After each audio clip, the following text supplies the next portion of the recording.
a belated episode of Counterfire. For those of you who are coming in, it is very appreciated to have you here tonight. For those of you who are showing up later or in the future, happy to have you again. So, my name is Connor. I identify as an authoritarian centrist. I joke about that, but I really do follow Burkean conservatism, and I do consider myself a moderate Republican. And I am joined by the fantastic Brianna Wu. Brianna Wu, would you like to introduce yourself to the folks at home who might not have seen the previous episode? 100%. My name is Brandon Wu. I'm a former congressional candidate here in Massachusetts. I used to think I was a progressive before progressives went crazy. Kind of trying to figure that out right now. But All I like talking right. to Connor because he's not crazy and trying to see what we can agree on, even though we're coming at it from different sides. Well, yeah, centrist gang. The centrist gang grows. So no, that's fantastic. But yeah, and of course, we're building the show. We're gonna increase quality over time. We're sorry that we're late this week. We all had a hectic, busy week, but the show must go on. And then I think we're only Well, gonna be having I want to talk about this. You okay. scheduled Wick when we were supposed to do our show. Okay, but And Wick, I found out about Wick and I was like, wait a minute. you're right, but what happened was Wick the previous week said, "Hey, I'm gonna get all the Coomer degenerates onto a panel, and you can yell at them if you feel like it." And I was like, "I'm down." And like, listen, Counterfire is very important to me. It's very important, near and dear to my heart. But I think that if you look at the dramas, as a matter of fact, if you want to talk about it for a second, we can. But if you look at the dramas of the past few weeks, we got Vosh with the lolly folder. We got Tom with the Instagram gooning. We got him yelling at Kelly Jean after the Instagram gooning. During that conversation, I literally yelled at Erudite about bestiality. And bear in mind, Erudite is like a Christian. She's not conservative. She's a liberal, but she's a more hardcore Christian than I am. And I'm like yelling at her about how bestiality is degenerate and messed up. And she's trying to do some Destiny level philosophizing about, gooning. Didn't she ask you if you would have sex with the chicken before eating it? I do believe that happened. Yeah, it was literally a moral analysis about whether or not having sex with a chicken before you eat it is degenerate or not. And then I was like, yeah, of course. And then like she wanted me to like hyper focus on the variables that lead it to being degenerate or immoral.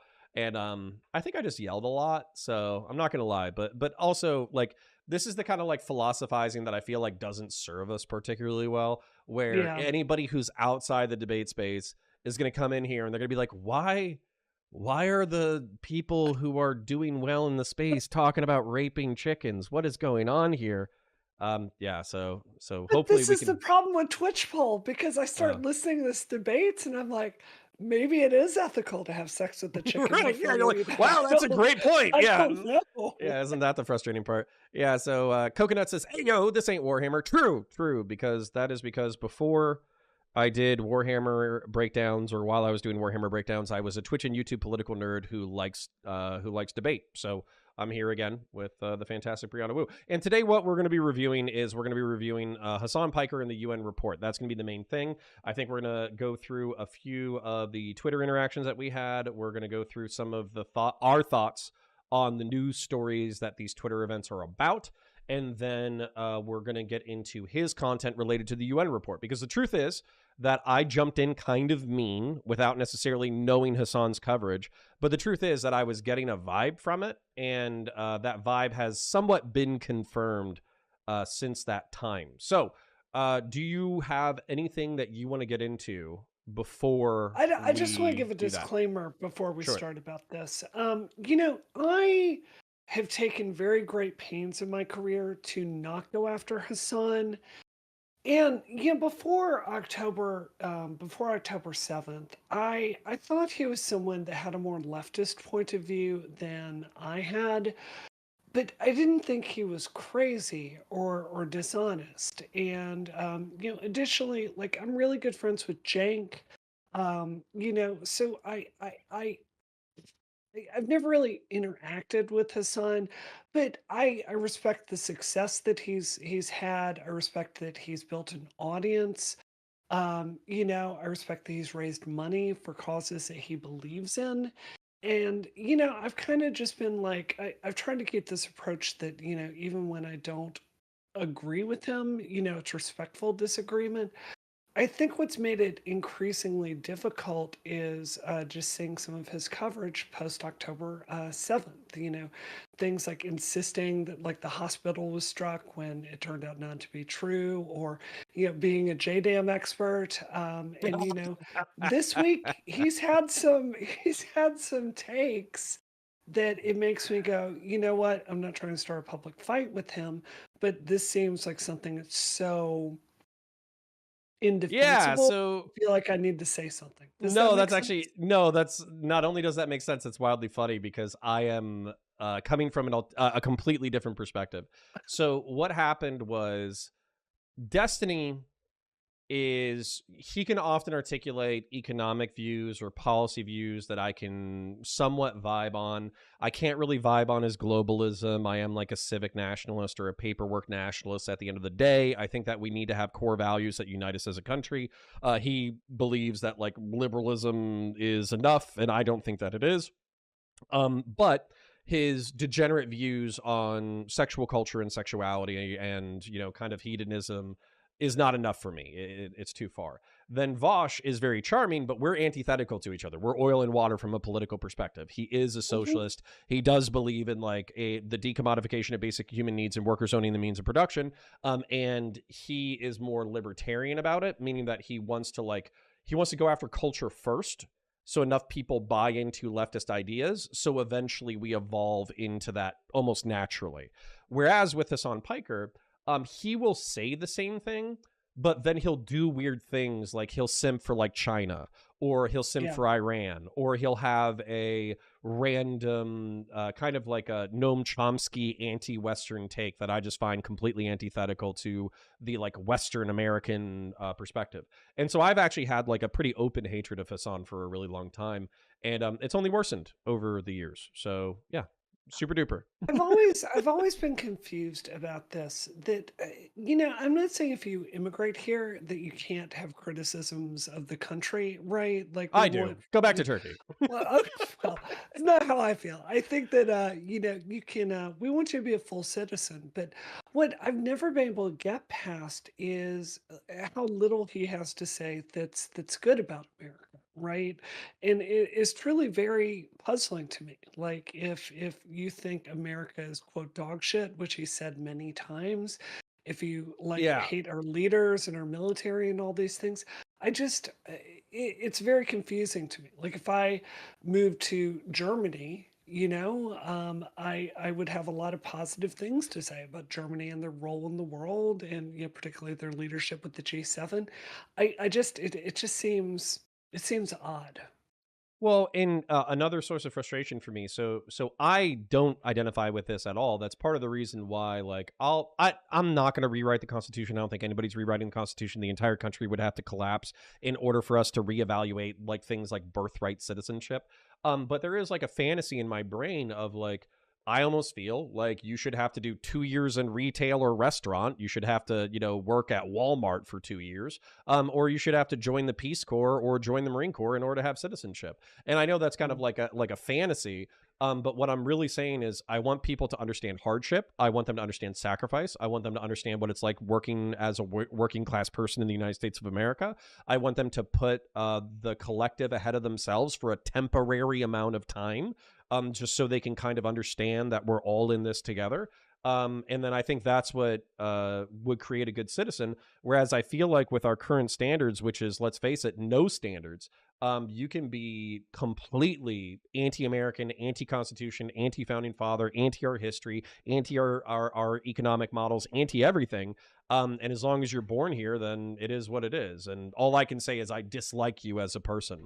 So to be honest, the status quo is probably better for the world, but there's still times where I bristle at the fact that his citizenship is as much as mine, even though he seems to resent the social construct under which we are both a part. Yeah. So, yeah. But no, we can move. But the other thing that I just want to share really quickly before we move into it is also I have this thing that's very frustrating for me with like socialists. who I define as people who want to decommodify basic human needs and workers owning the means of production. And then communists, people who want to live in a moneyless, stateless, classless society. These are their definitions, not necessarily mine. My frustration with them is when they're wildly successful under the capitalist system, if you think that the capitalist mixed economy capitalist system is so evil that profiting off of the working class, extracting their wealth, putting them in a competition between ethnic and racial groups and all that kind of stuff, you think that you would like cut apart a healthy chunk of your economic and material wealth and then direct that towards alleviating the harm and the pain of the current system. But it seems that a lot of socialists who become millionaires under the capitalist system, they find excuses for not deploying their wealth in ways that would help the working class. And I find that disgusting and abhorrent.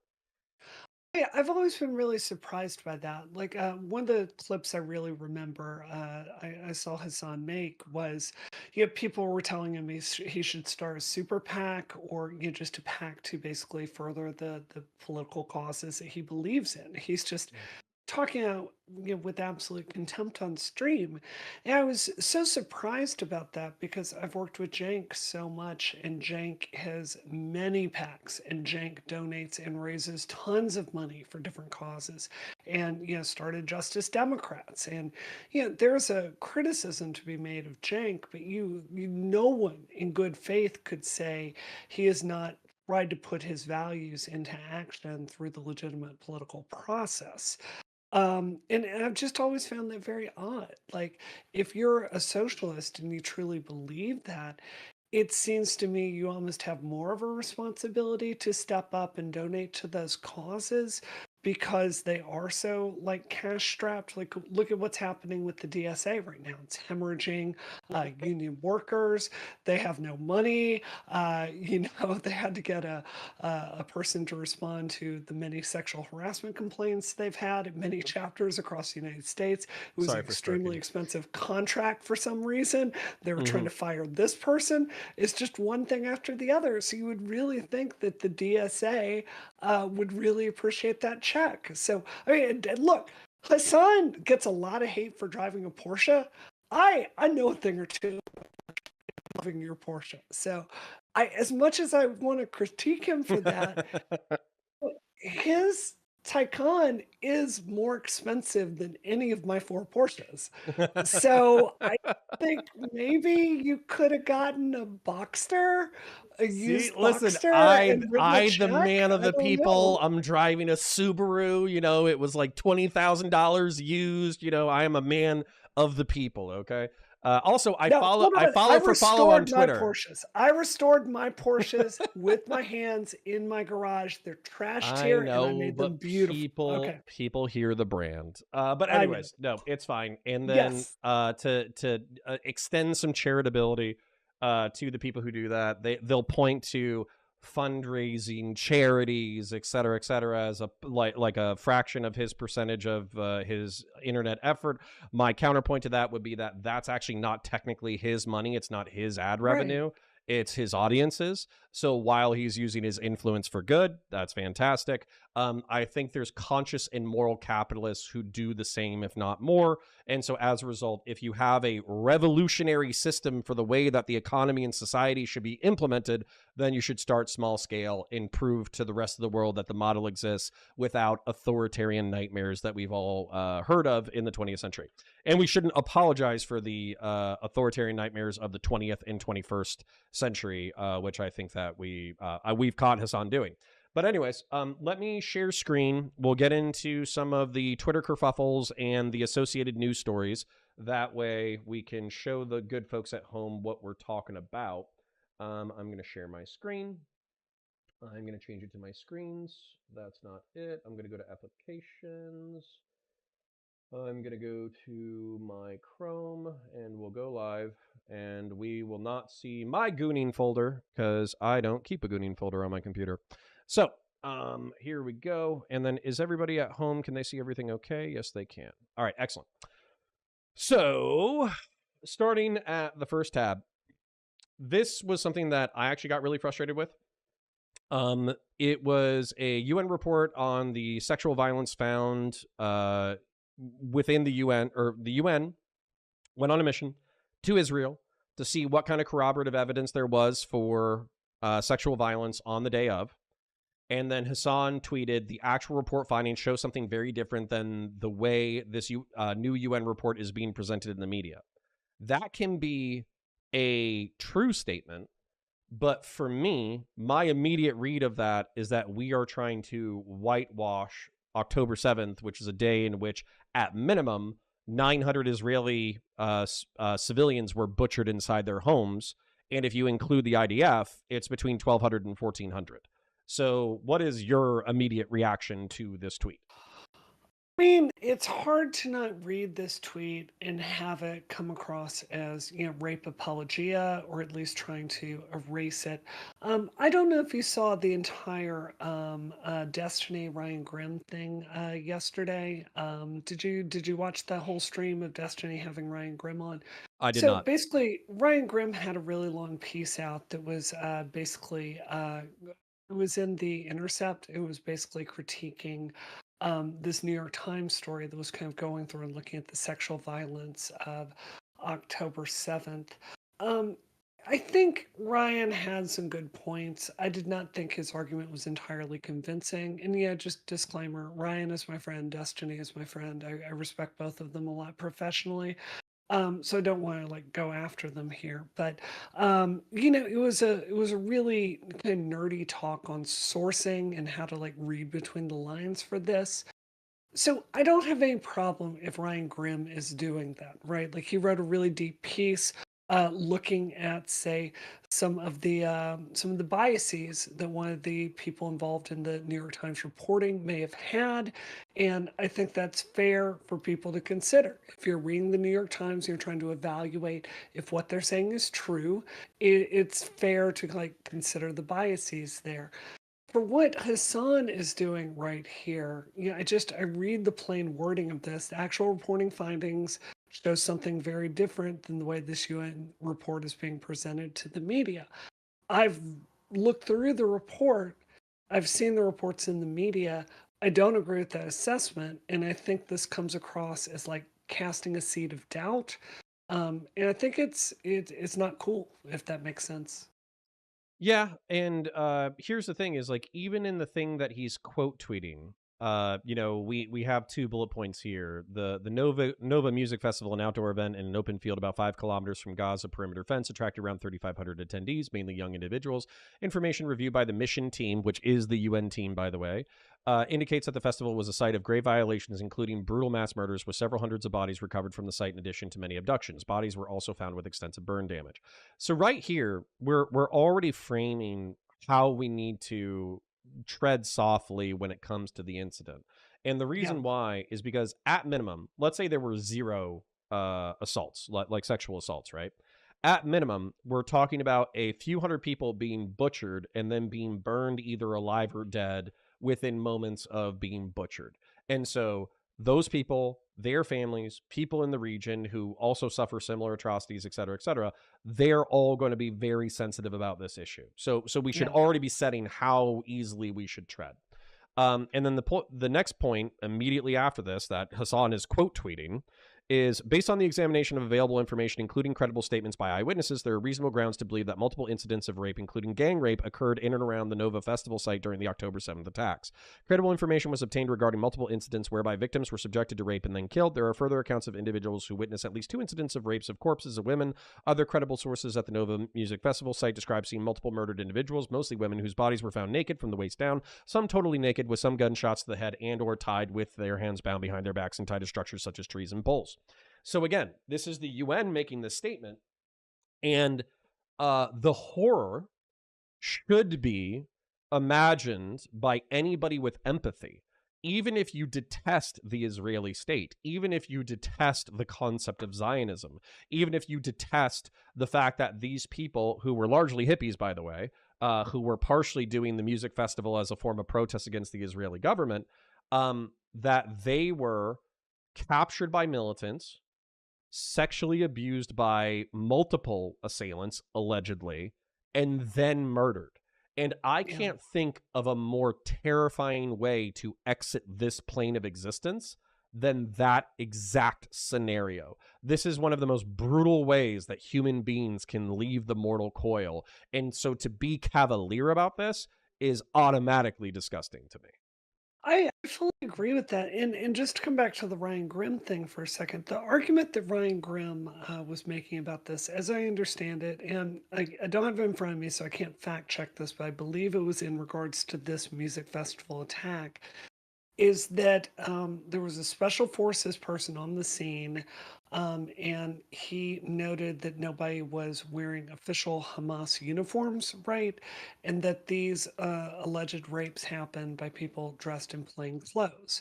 So, yeah, I personally think it's reasonable to assume not everyone was wearing a uniform that day.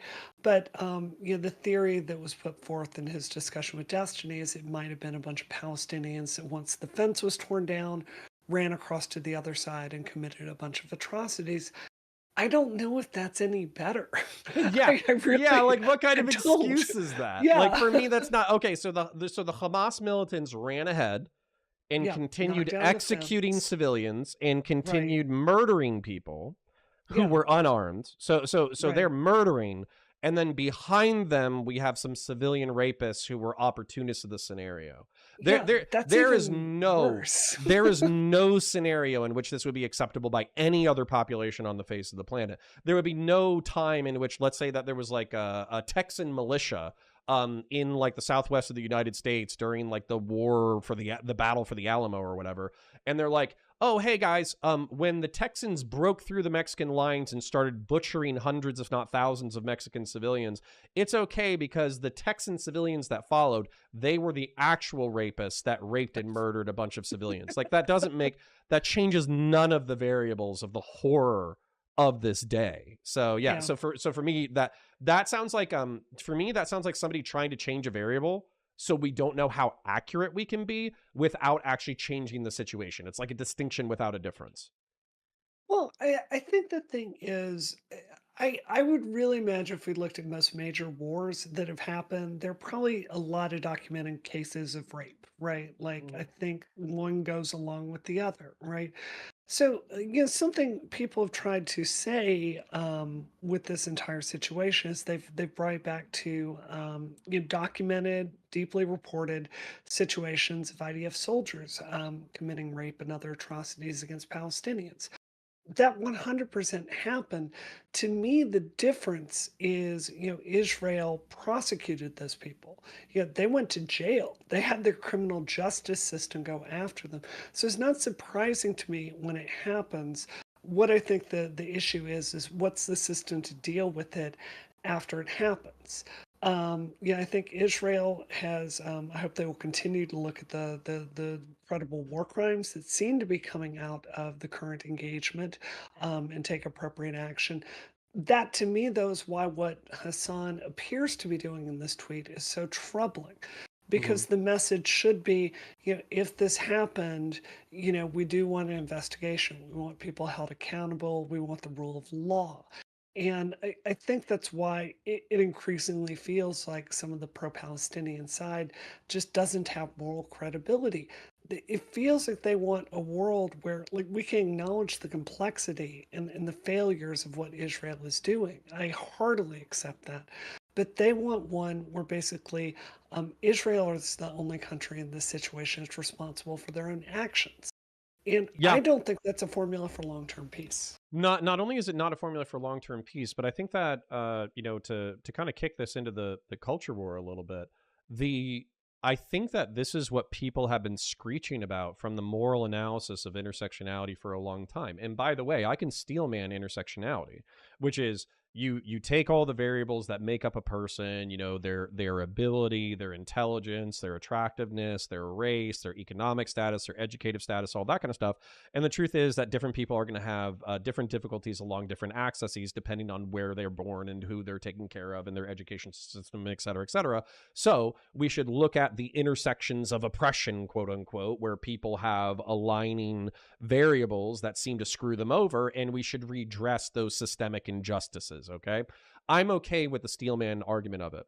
But the way that it's been used online, and I feel like Hassan's way of thinking reinforces, is that people who are privileged, people who are white or Jewish or economically well off or upper class Asians or whatever, if they're brutalized or attacked or murdered or robbed or whatever, well, then that's just the product of the injustices of our world. Whereas the brutality that's visited upon the poorest members of society, well, that's just signs of the oppression of the society. Therefore, we can't blame them. So what it effectively does is rob anybody of any kind of agency whatsoever, and it makes the people who commit horrible crimes basically have a moral defense along this line of thinking, which I think is horrific. Yeah. No, I fully agree with that. I think, boy, this is going to get me a lot of hate. Oh, I don't know if I want to say that. I will just say, I think for a lot of groups, I think there's a sense that we need to declare that whatever you do is successful automatically. And I don't know if that's kind, right? I think that telling people their destiny is in their own hands. I think agency, I think giving people the tools to success. I think that's the long-term like path to happiness, What right? a fucking And lib. yeah, sorry, I No, do. I'm I joking. do. I'm joking. No, No, it's yeah. refreshing because, like, honestly, I feel like there is a cultural difference, and even amongst progressives and lefties. Like, I know we're highlighting some of the most insane rhetoric that we're seeing online. However, like, even amongst lefties, when I went to Cincinnati and I was talking to PV people, I think that they were already like the people who were most likely to touch grass, and so Hmm. their ability to concede, like, they have to believe in some level of personal agency, or else they would not be doing the work that they're doing. So There we so go. they're already the grass touchers of the progressive left. So we had a decent chunk of alignment, at least on when it comes to agency. I'm Yeah. actually going to skip this description, but just I don't want to be needlessly graphic for the people at home. But basically, around Route 232, which was the road that I think was both for escape of people, but also for people to be taken back into Gaza. There were more civilians who were found undressed, abused, genital damage, and fire Oh, damage. So, and then the last page, like, which by the way, Nova Music Festival goers also attempted to escape to the south and sought shelter in and around Kibbutz Raim, about 2 kilometers southwest of the Nova Music Festival site. There are reasonable grounds to believe that other horrible stuff happened there. And then and then this was corroborated by witness testimonies and digital material. So they have not just witness testimonies, they also have photos and or videos of the incident. Within the kibbutz itself, in one area of the entrance, the bodies of at least 2 women were found inside, and both of them had signs of abuse. And then, but that couldn't be verified. So, so let's just leave that right there. I think we both agree that at minimum this is tone deaf. At maximum, it could be pointing to something that is true, but I would rather watch him review the evidence on his own. I was already very hostile to this on Twitter, but I would like to watch it before I throw any more hatred his way. This is a joke tweet. Let's do it. This is a horrible joke tweet that I did to Hasan Piker. He was talking to somebody about how he has the best community hands down. I made a joke using Sam Hyde. Sam Hyde, of course, is a post-ironic shit poster that some people consider to be alt-right or far-right. He's in the Iron Man suit, and it says, Jarvis, show me Hasan's chat, October 7, 2023. Highlight all chat messages with the term Zionist. Of course, what I'm pointing out here is that Sam Hyde is an extreme figure in many circles, and yet he might be shocked by what Hasan's audience was saying on October 7th, 2023 in reference to Zionists. So that's the entire joke. 13,000 people thought it was funny. Brianna thought it was extreme. and then, No, and then I laughed. I thought it was great. okay. And then there's a bunch of other people who are complaining about the fact they're complaining about one of the points of the joke, which is that Sam Hyde, the post-ironic dissident right shit poster, might find it extreme. Another thing, actually, this parallels our conversation, but I kind of feel like we should talk about it anyways. So no human being is illegal. That's what some of the Congress people said. I also tweeted this out over Hasan. I think that one also got like, I'm not trying to say anything cool, but that also did very well and did numbers in exceeding of Hasan's original tweet. But Hasan's response was like, "Oh my God, I can't believe Biden called that person illegal." And so I changed a famous meme to be, "Oh my God, did you hear about the illegal question mark he?" And then the person corrects them, "undocumented." And then the other progressive goes, "Right. Anyway, the undocumented immigrant murdered a 16-year-old girl." And then, of course, the point here is that some progressives, some leftists, they focus more on the verbiage surrounding a scenario than they do the actual atrocity that's ongoing. Do you have, and by the way, like, I'm not trying to say like all Mexicans who come here are like horrible people or whatever. I was trying to point out the finesses of terminally online leftist language. Do you have any thoughts to share in reference to this shitpost tweet I have or always, the previous? sometimes when progressives get involved in like updating language. I remember one, instead of saying like mailman by default, at one Male point, fighter. no, mail carrier, right? Yeah, yeah, And yeah. I understand it's a little more awkward to say, but to me, this is more neutral and it's more accurate language, right? It's not Uh-huh. it's not inherently political language. It's aiming for accuracy.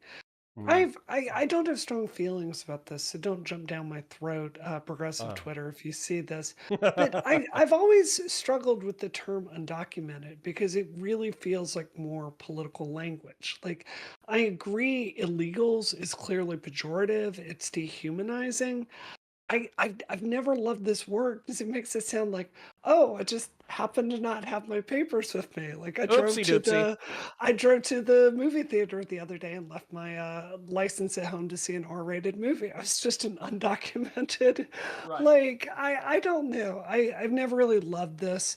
I do think that there is a tendency to jump on policing language instead of dealing with the issues at hand, and I think this captures it really well. Which I think that is my more focused point is that there is language which by the way, like, I'm asking women for mailmen, policemen, firemen, etc.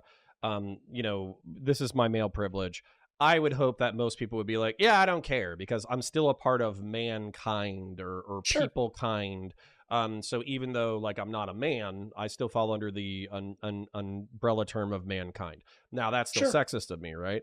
But I you would know, not put that in the top 10 issues women are facing right now. right. And Maybe so, top yeah, 10. the focus should be more on the issues that face men and women and people who don't identify with either category strongly. We should focus more on the things that are actually affecting their lives I than agree. perhaps the language that's around it. So regardless of how you feel about illegal aliens or undocumented persons or whatever, we should focus on the fact that there's horrible push pull economic and security issues in Central and South America that is forcing hundreds of thousands of people up north. And then we are worried about our infrastructure to be able to accommodate this many people, and we're not sure that we can. And then there's also like a cultural question and who are we as Americans, blah, blah, blah, blah, blah. Anyways, side tangent. So let's just go to but what I would like lefties to do is focus on the problems, not on the verbiage. But, Just to um, give you a point on this, I mhm, know your audience probably has some questions about trans people, but something that's really bothered me is, the shift as far as trans equality has really moved in the last few years that no one is talking about access to healthcare or surgery or things that truly affect transgender people's lives. The thing that has really become the sign of showing that you really care is pronouns in bio. Yeah, I went mhm. to Sephora today to get some base, and the most like gorgeous typical like 20 something girl is like wearing her name badge with like she her pronouns on it, and it's like I kind of guessed that. Yeah, I'm not trying to. I understand for non-binary people like the stress you want to be included, but my problem with this particular tactic is I think it has tricked a mass population instead of thinking about a policy issue that could help a community to instead focus on doing something very performative. Mm. And I think the left actually goes for this a lot. So I wish we could, it ties into the sweet baby thing as well. This kind of Gamergate 2.0 thing that's Uh-oh. going Yeah, I was on. about to say you're about to take us on into another tangent. I know, I'm I sorry. wanted to see if Sweet Baby Inc. and Gamergate 2 was still hot next week and probably make that next week's topic. But if you want Okay, to okay, take no, us no, no. We'll in and pause. out We'll 20-minute pause. adventure, like if you want to. I will just say super briefly that, if you have an issue with certain language in games, right? Like, I think there's an effective way to get the policies that you want. And I think there's an ineffective way. I think like hunting game developers, I think harassing game developers, this doesn't seem like this makes much sense.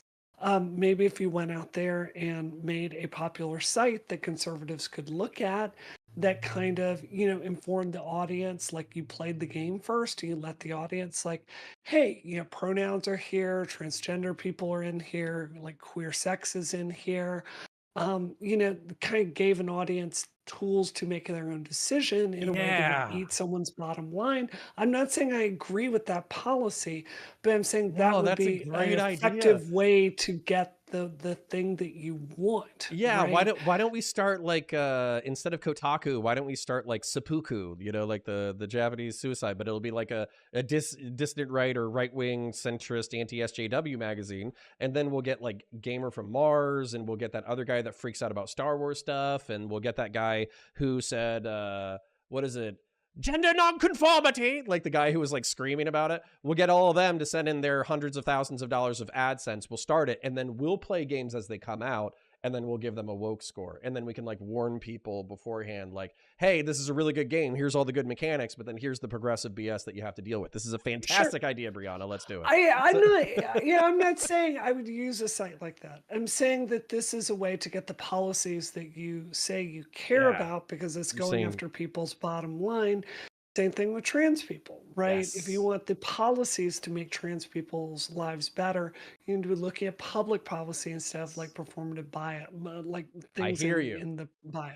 I Yes. hear you. You want the quartering, and you want Gamer from Mars, and you want anti-SJW creators and the Star Wars guy to pool their money, give it to me, let me play the video games, let them know the wokeness score. I'll only charge like $100,000 a year in order to do it. It'll be super great. I heard you. But Fantastic. this is the So thing, dude. That would not no one would criticize that because yeah. if you were there to make art, if you were there to make games, like I'll be honest, I love Call of Duty Cold War. I was sitting there like when you like start up Call of Duty Cold War and you've got to select your operative and like you've got a non-binary option for the operative. I'm like, this game was set in the 80s. I remember the 80s, sort of. Like non-binary was not a thing the CIA was thinking about back then.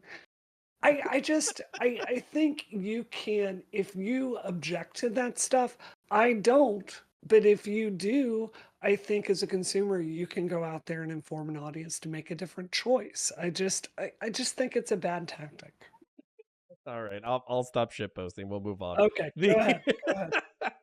so we did want to share. We couldn't find one of Brianna's tweets that did really well, but we talking about performative language versus actual efficiency. We all kind of know that Israel isn't going to let up in their military operations against Hamas, particularly while there's still hostages out there. Even if it's just bodies of hostages, they're not going to let up on operations against Hamas until then.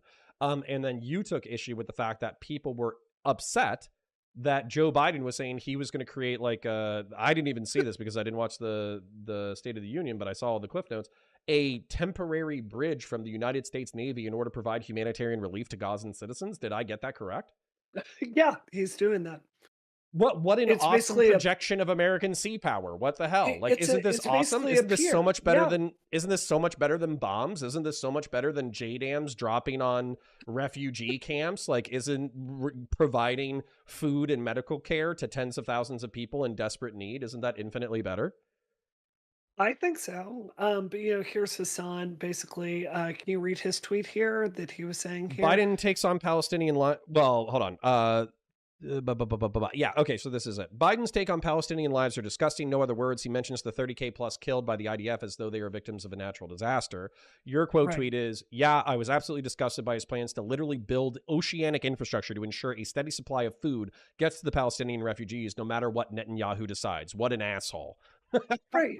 And Yeah, and this I is need to why retweet that. That's that's super based. Like, yeah, it's true. I mean, yeah, this is a lot of my problem with the Free Palestine accounts. yeah. Connor, just before I got on stream here, I retweeted a Wall Street Journal piece.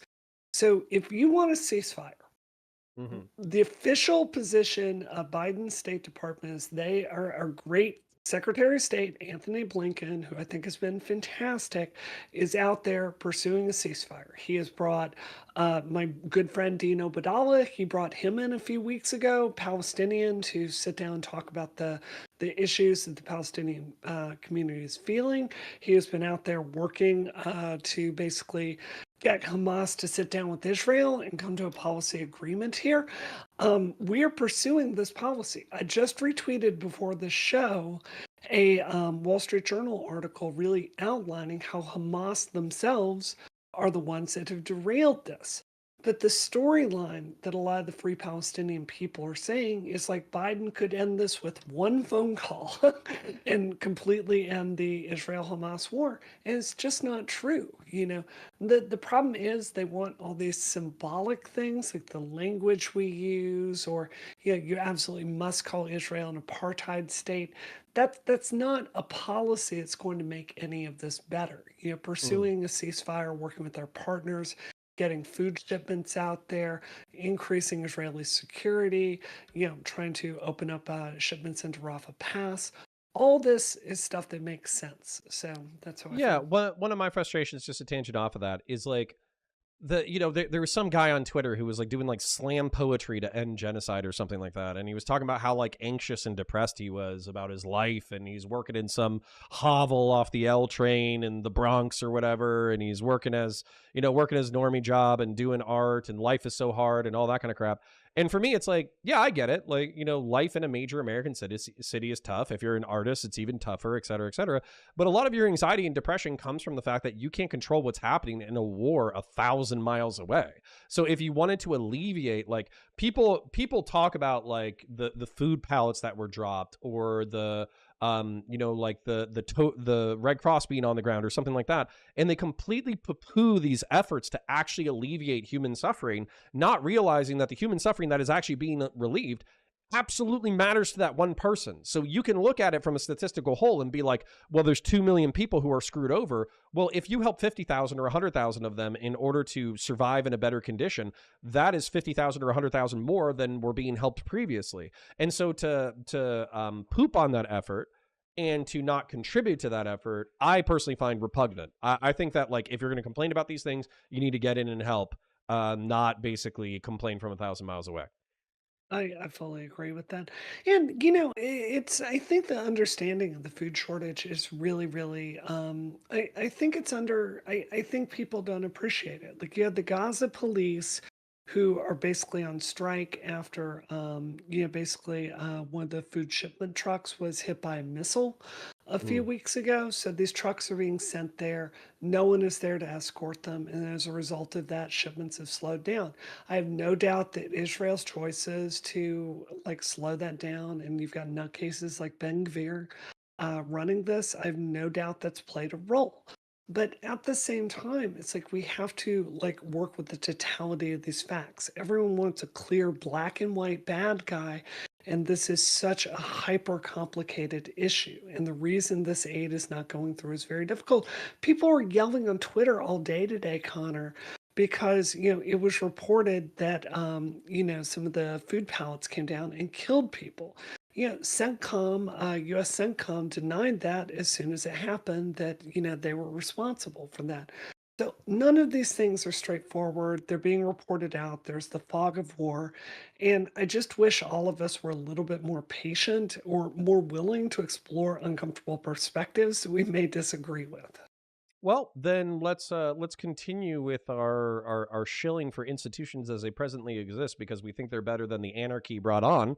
And let's watch the political genius Hasan Piker disseminate the information that he felt passionate about in reference to this. So basically, this is Hasan's breakdown of the UN report. and we're going to move into that now. We're going to do a little bit of a react, Andy, chill, consume it, pause it every now and then, break it down, all that kind of stuff. And I just think it needs to be remarked that this is one of the things is that I respect Brianna's professional background. You know, coming up, working in the games industry, developing an application, I learned some things about modeling and I learned some things about animation that basically made it overwhelming and terrifying to deal with. So I respect anybody who's willing to put in the effort there. And then, you know, obviously moving into the Gamergate era, there's some spicy people online. So putting yourself in the center of that, I'm sure at times was uncomfortable.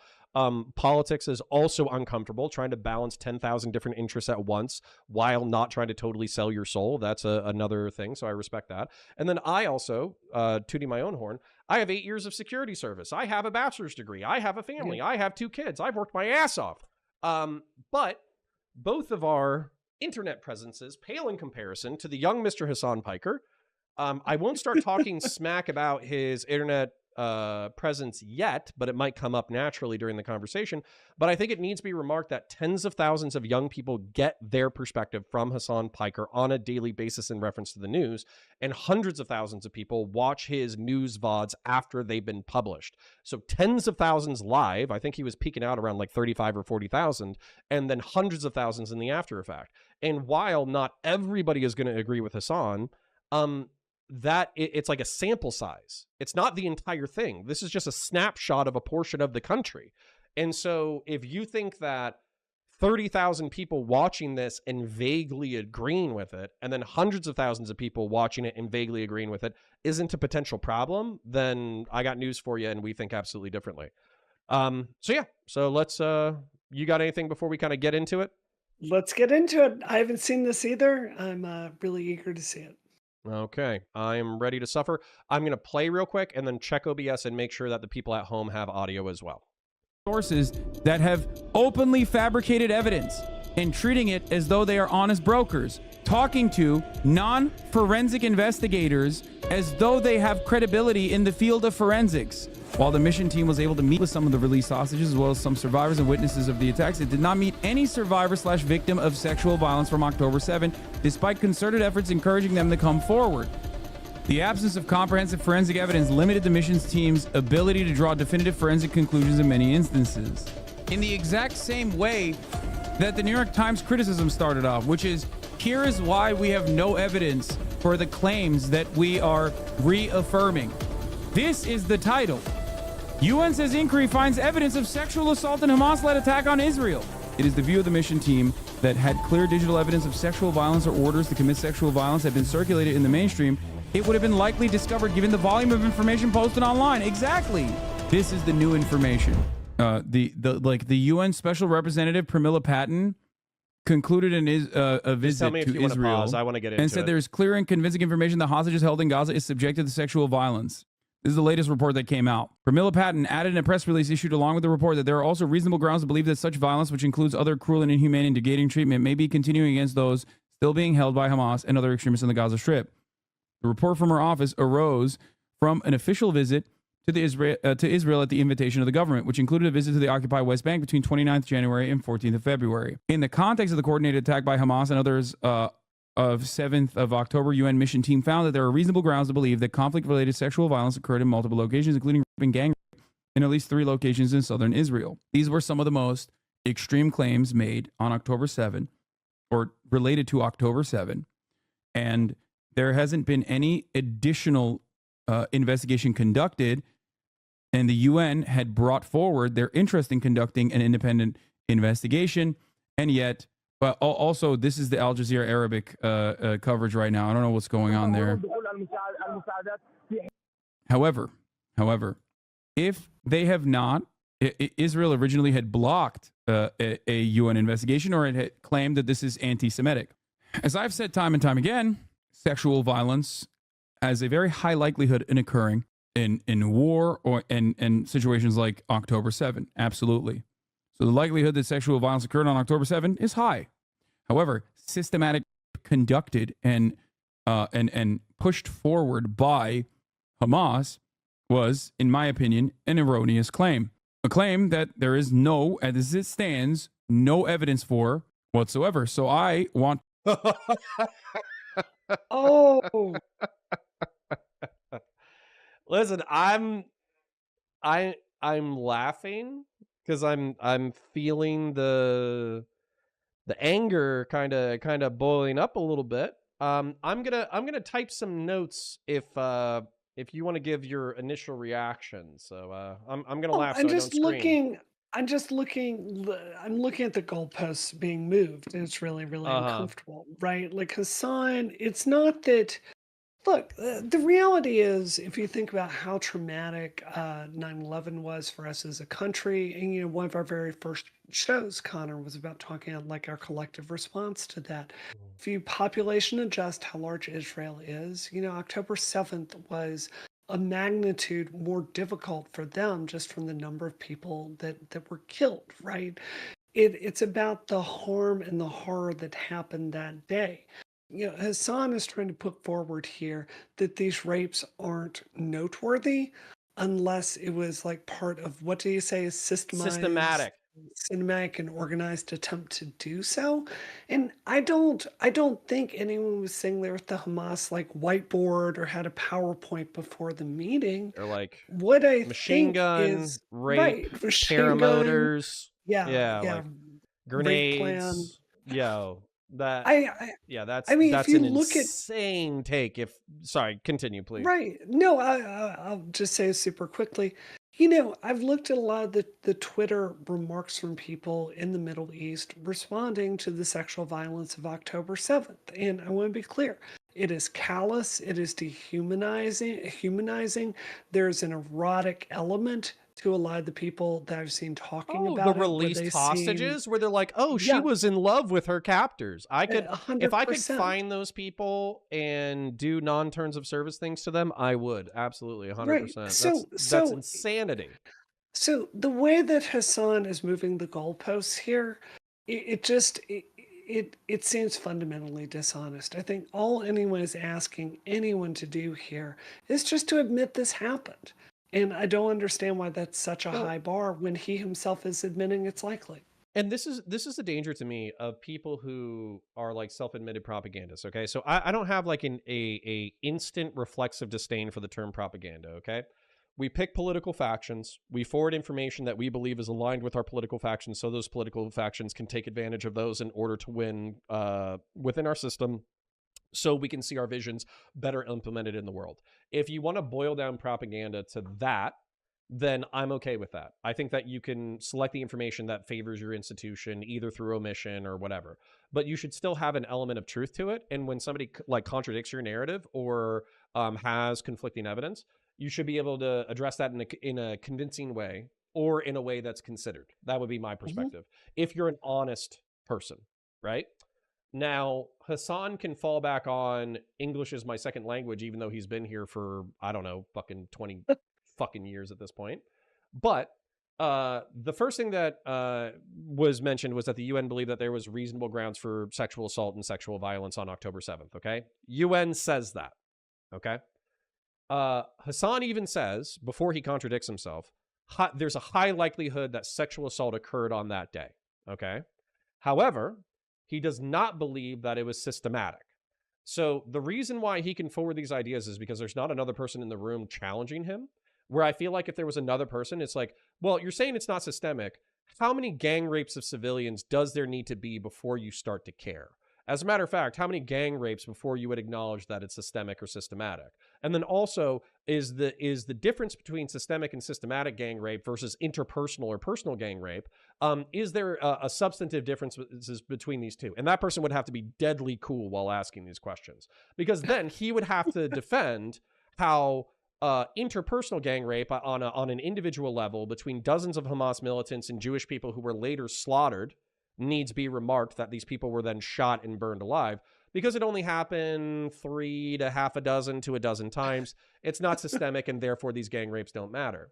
And then he says, I think that the claims of rape are not systematic and they're erroneous. And then he also says, there isn't evidence that this occurred, which immediately contradicts his thing that he already concedes that there's a high likelihood that this occurred. And the UN report says that there's a high likelihood that this occurred. And there's going to be evidence that we're going to go over. So him making that statement to me if he's dumb, or if this is like a English as a second language thing, okay. But if he's a propagandist who's knowingly trying to shill for Hamas, then what he's trying to do is he's trying to reduce the severity of these instances so his audience can continue to support holy resistance fighters against the evil apartheid state Israel.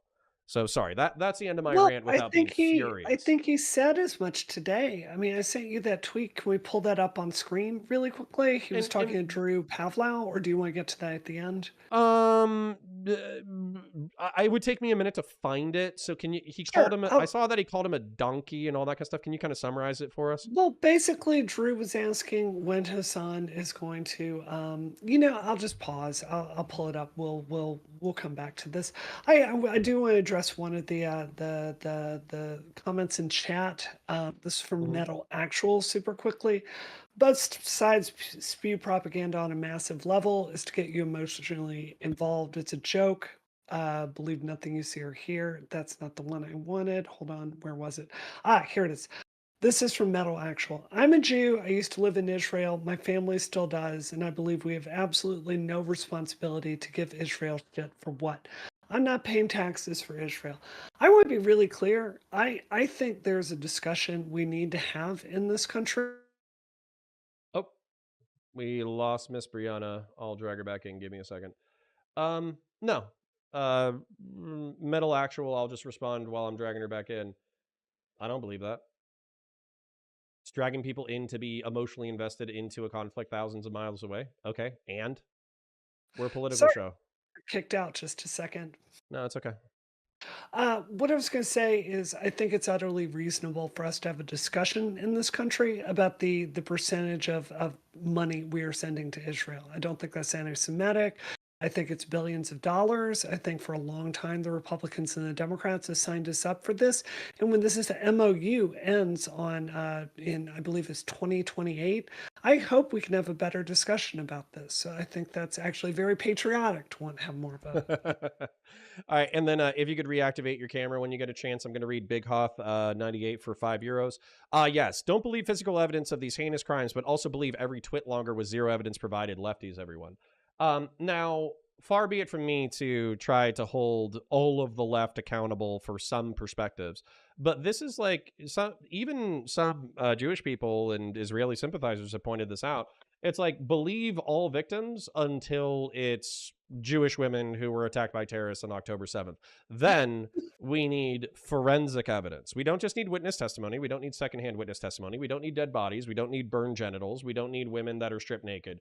We need the physical fluids tested from the assailants in order to believe them, which is an insane fucking high bar for review. But anyways, let's continue. I do not want to get dragged into World War III because of alliances. Well, guess what, bitch? Alliances are so we prevent World War III. So that's right.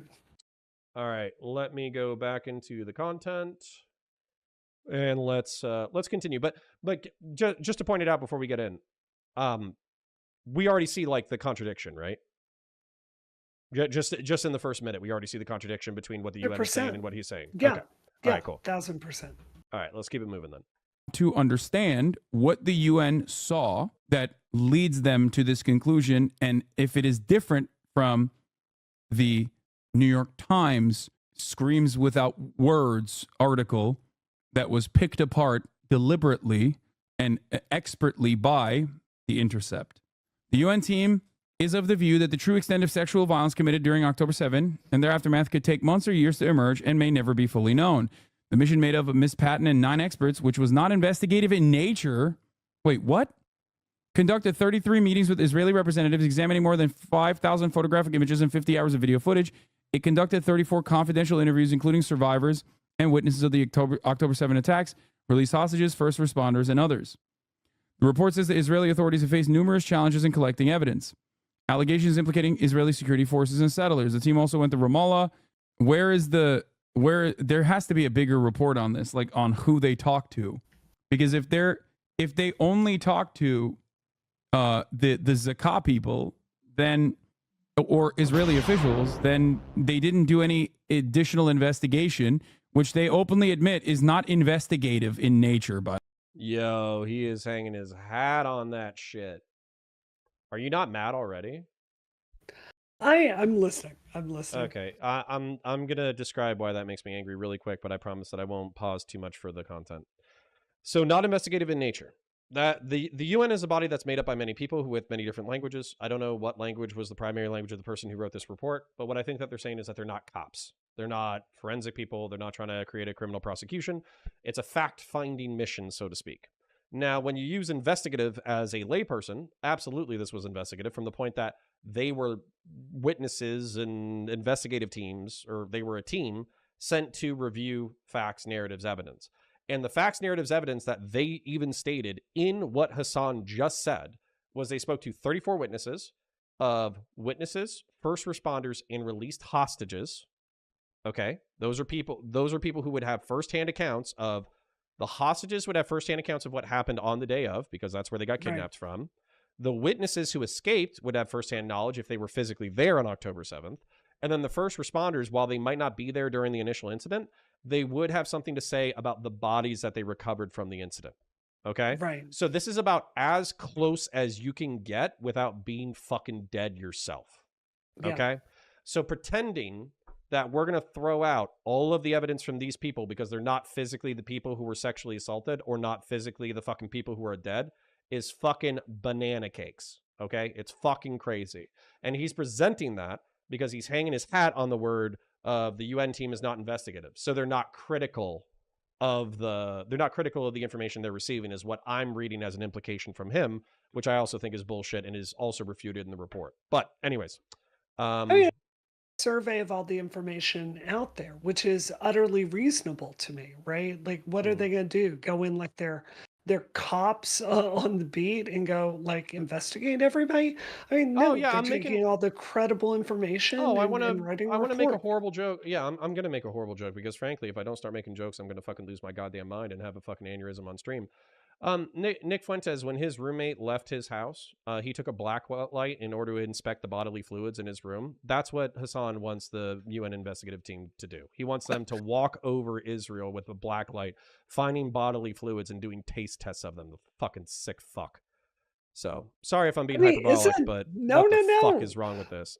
But to come to your point, isn't this exactly what Hasan does? Like, he says he talks to on the ground reporters, like, you know, he's out there, he's following all these open source intelligence people on Twitter. You know, we saw a screenshot this week on my friend Cactus's account of all the research he gets from Twitter as he's doing his stream. I mean, you know, this is the exact same survey that Hasan takes for reporting the news. So yeah, he should talk to Nick, see what he did in order to investigate different bodily fluids. He should take that experience, he should apply it to the Israeli situation, see if he can figure it out. You know, I'm really looking forward to this guy. I'm really looking forward to this fucking Nepo sales baby college bro figuring out the digital forensics and violence from the situation. I'm very much looking forward to the Hasan report. But before I fucking meme us into the goddamn sun, let's continue before I fucking blow a gasket. By the way, so this is not even an investigation that they conducted.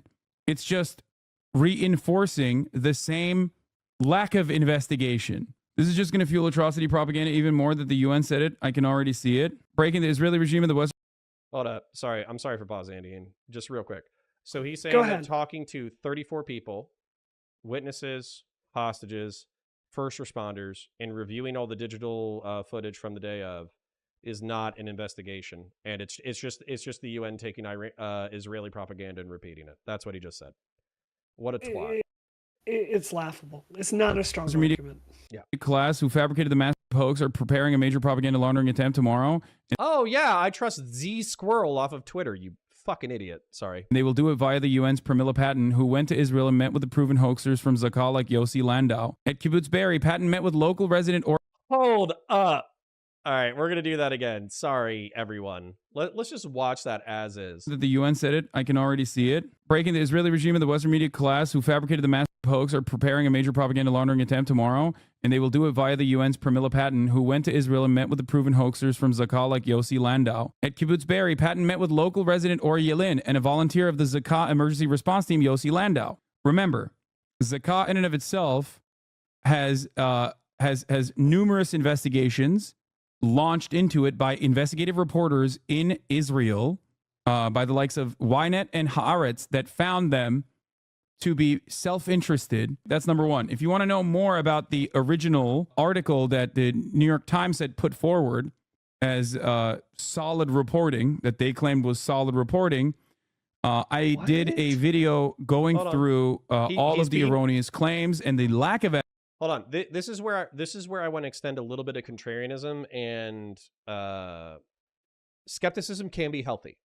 Okay, Sure, it can be Evidence that the New York Times. Sorry. So if what he's saying is, this organization that does relief efforts and the two witnesses that we're talking about right now are like by the way, if you're taking your fucking news analysis from a fucking squirrel, then you know, go play Sudoku, okay? But if the actual point is, hey, this is a biased organization and you need to look into their history of bias in order to be better informed about whether or not they're giving you the full story, I'm okay with that. I just want to see it back. I just want to see it backed up. That's all. That is very, like, I was talking to a friend, well, not a friend, but somebody I know and talked to recently often on Twitter, who's like a counterterrorism academic, right? He does this a ton. And, you know, he has come to the conclusion that Israel is, generally speaking, in the wrong. He's siding with Hamas in the Palestinian struggle. Probably not Hamas. I don't want to overstate that. But my point is, like, siding with the Palestinians. He is more sympathetic to the conditions that created Hamas than I am. And the reason why I follow him is I appreciate that point of view because he's honest, right? So he showed a story on Twitter to me yesterday that was from, a magazine I'd never heard of, and it had some really damning accusations in it about, like, Israel using AI to basically go through and assign, decide what buildings they're going to bomb. And, you know, my very first question is this credible? It's a magazine I'd never heard of. I look it up. I check with 3 different sites. I make sure it's credible. This is healthy. This is good. You should 100% be doing that. So I don't mind the skepticism. It's just, But back it up. The clue, it's not just back it up. The clue that Hasan, at least in this particular instance, is not interested in finding the truth, is he never criticizes his own side. If you look at my public statements on this, I am very critical of both Israel and Palestine and Hamas. And I think that is a really good indication that I'm fundamentally interested in finding the truth here. I can't think of many instances where I've seen Hasan engaged in that. Yeah. And so just so we can get back into the content, what I want to say here is, I'm going to have a reflexive dislike for Hasan, and I'm going to be skeptical of what he's saying just because of our previous history. However, even you can get good information from sources you hate. Okay. Yeah. So I'm skeptical, but my ears are open. So what you need to do right now is you need to show me something. So if there's a time that this organization or this person lied in the past and it was proven that they had lied in the past, you need to show me that now, because then while I won't necessarily think that it's going to disprove that 900 people were slaughtered and a half dozen to a dozen of them were likely sexually assaulted, I will, if there's specific grievous claims that this person makes, I'll take them with a grain of salt. And that's okay. You know, we should trust people who actually have access to the photos and the videos and all that kind of stuff to make determinations about what happened. But let's see if he gets into it. Times presented that does not meet the standards that they are supposed to apply in this video called "Is the New York Times Done?" If they did not go to any additional people other than who they had gone to, then this is not an investigation at all, even though they don't even claim that it's an investigation regardless. It is. So I need to remind you that the people that they should have gone to or the people that they did go to were first responders, witnesses, and released hostages who would all be firsthand accounts. So he's dismissing all of their testimony out of hand for no goddamn reason besides he knows that his audience will go along with him on it. So let's continue. Being framed, it will be framed as an investigation by the media. The UN team from the Office of the Special Representative of Sexual Violence, which visited Israel and the West Bank from 129 to 214, also received clear and convincing information on some female hostages taken to Gaza suffering sexual violence. The team noted numerous obstacles, including not being able to interview any survivor of sexual violence, the absence of comprehensive forensic evidence, lack of trust, and the loss of potentially valuable evidence due to the intervention of untrained volunteer first responders. Oh my God. This is literally this is the exact... The team reviewed extensive open source digital materials such as pictures and videos depicting a range of egregious violations, but did not find evidence depicting acts of sexual violence. In its visits to Be'eri, the team determined that 2 widely publicized allegations of sexual violence, a pregnant woman whose womb had been cut out and a girl found separated from her family and naked from the waist down, were unfounded. Due to numerous factors, including having no firsthand survivors' testimony and chronic underreporting of conflict-related sexual violence, the team was not able to estimate the overall number of victims or the prevalence of October 7 related sexual violence. So if this is the assessment of the report that they revealed, a 57-page report, right? Or more than that, I think. I don't know how long the fucking report is. And that they actually found that 20-page report, not 57-page, can we sorry. pause it there? Yeah, I love him not reading the sub components. That's got to be my favorite fucking thing. My favorite fucking thing is him reading the paragraphs, taking from it what he wants, not reading the subcomponents, and then not reading the report. That's got to be my favorite part of this stream so far. Well, it's also like, so the UN report went through and looked into some of these claims and found out a couple of them are unfounded, right? At least according to this Twitter post that he's quoting for. That is 100% what I would expect that would happen in the fog of war. Like, that is... Just because, like, some of the allegations didn't end up being substantiated by, reporting that he himself admits did not have, like, it's a survey of evidence, right? That doesn't mean that none of this stuff happened. Like, he's taking stuff and making wild conclusions. I'm familiar with the 2 stories that were talked about, by the way, because I actually fought with people about it on the day of. Oh, really? This got released. Really? Yeah. Do you want to talk about that? Yes, I do. So the number one was a pregnant woman who allegedly got stabbed in the belly and then the fetus was removed. That was one of them. And basically what they were saying was that this was like a rumor. Nobody was able to corroborate it. They weren't able to find it in photos. They weren't able to find it in videos. They weren't able to find original witnesses. And then the original person who had said it or whatever wasn't able to corroborate it either. Therefore, they have no grounds to believe that this thing is real. Okay. And I think that when you have first responders walking through several locations of massacred civilians, there are going to be rumors that float around. You're going to be taking cigarette breaks. People are going to be like, yo, I just came from my house. It was mad fucked up. I heard from this person that this happened. I heard from that person that this happened, et cetera, et cetera. And let's face it, out of probably thousands of responders, there's going to be some fucking weirdo or two who tells a tall tale. So as a result, let's just go ahead and throw that as a tall tale. Then the second incident was a young girl, I believe she was 11, dead, by the way, still dead, still murdered. Let's go ahead and throw that into the frame just in case we, forgot that we're talking about people who were massacred intentionally by paramilitary and terrorist forces. That girl's body was dragged away, and then her clothing, her pajamas, by the way, try not to get angry about that, were disheveled. So one of the first responders believed that this was signs of an assault. What ended up happening was that building had been on fire. So in an attempt to rescue her or keep her remains intact, a first responder had moved her away from the rest of the family who were not intact, who did have damage. And so as a result, the assault was a logical inference from somebody didn't know that the remains had been moved by another first responder. And so since they found contradictory evidence, they basically said this was not an assault. It was a first responder moving a body. But again, it needs to be remarked. It has to be said again. No one's denying that an 11-year-old was murdered. Right? Yeah. Like, can you think it like the only thing worse than murdering a child is probably sexually abusing them before you murder them.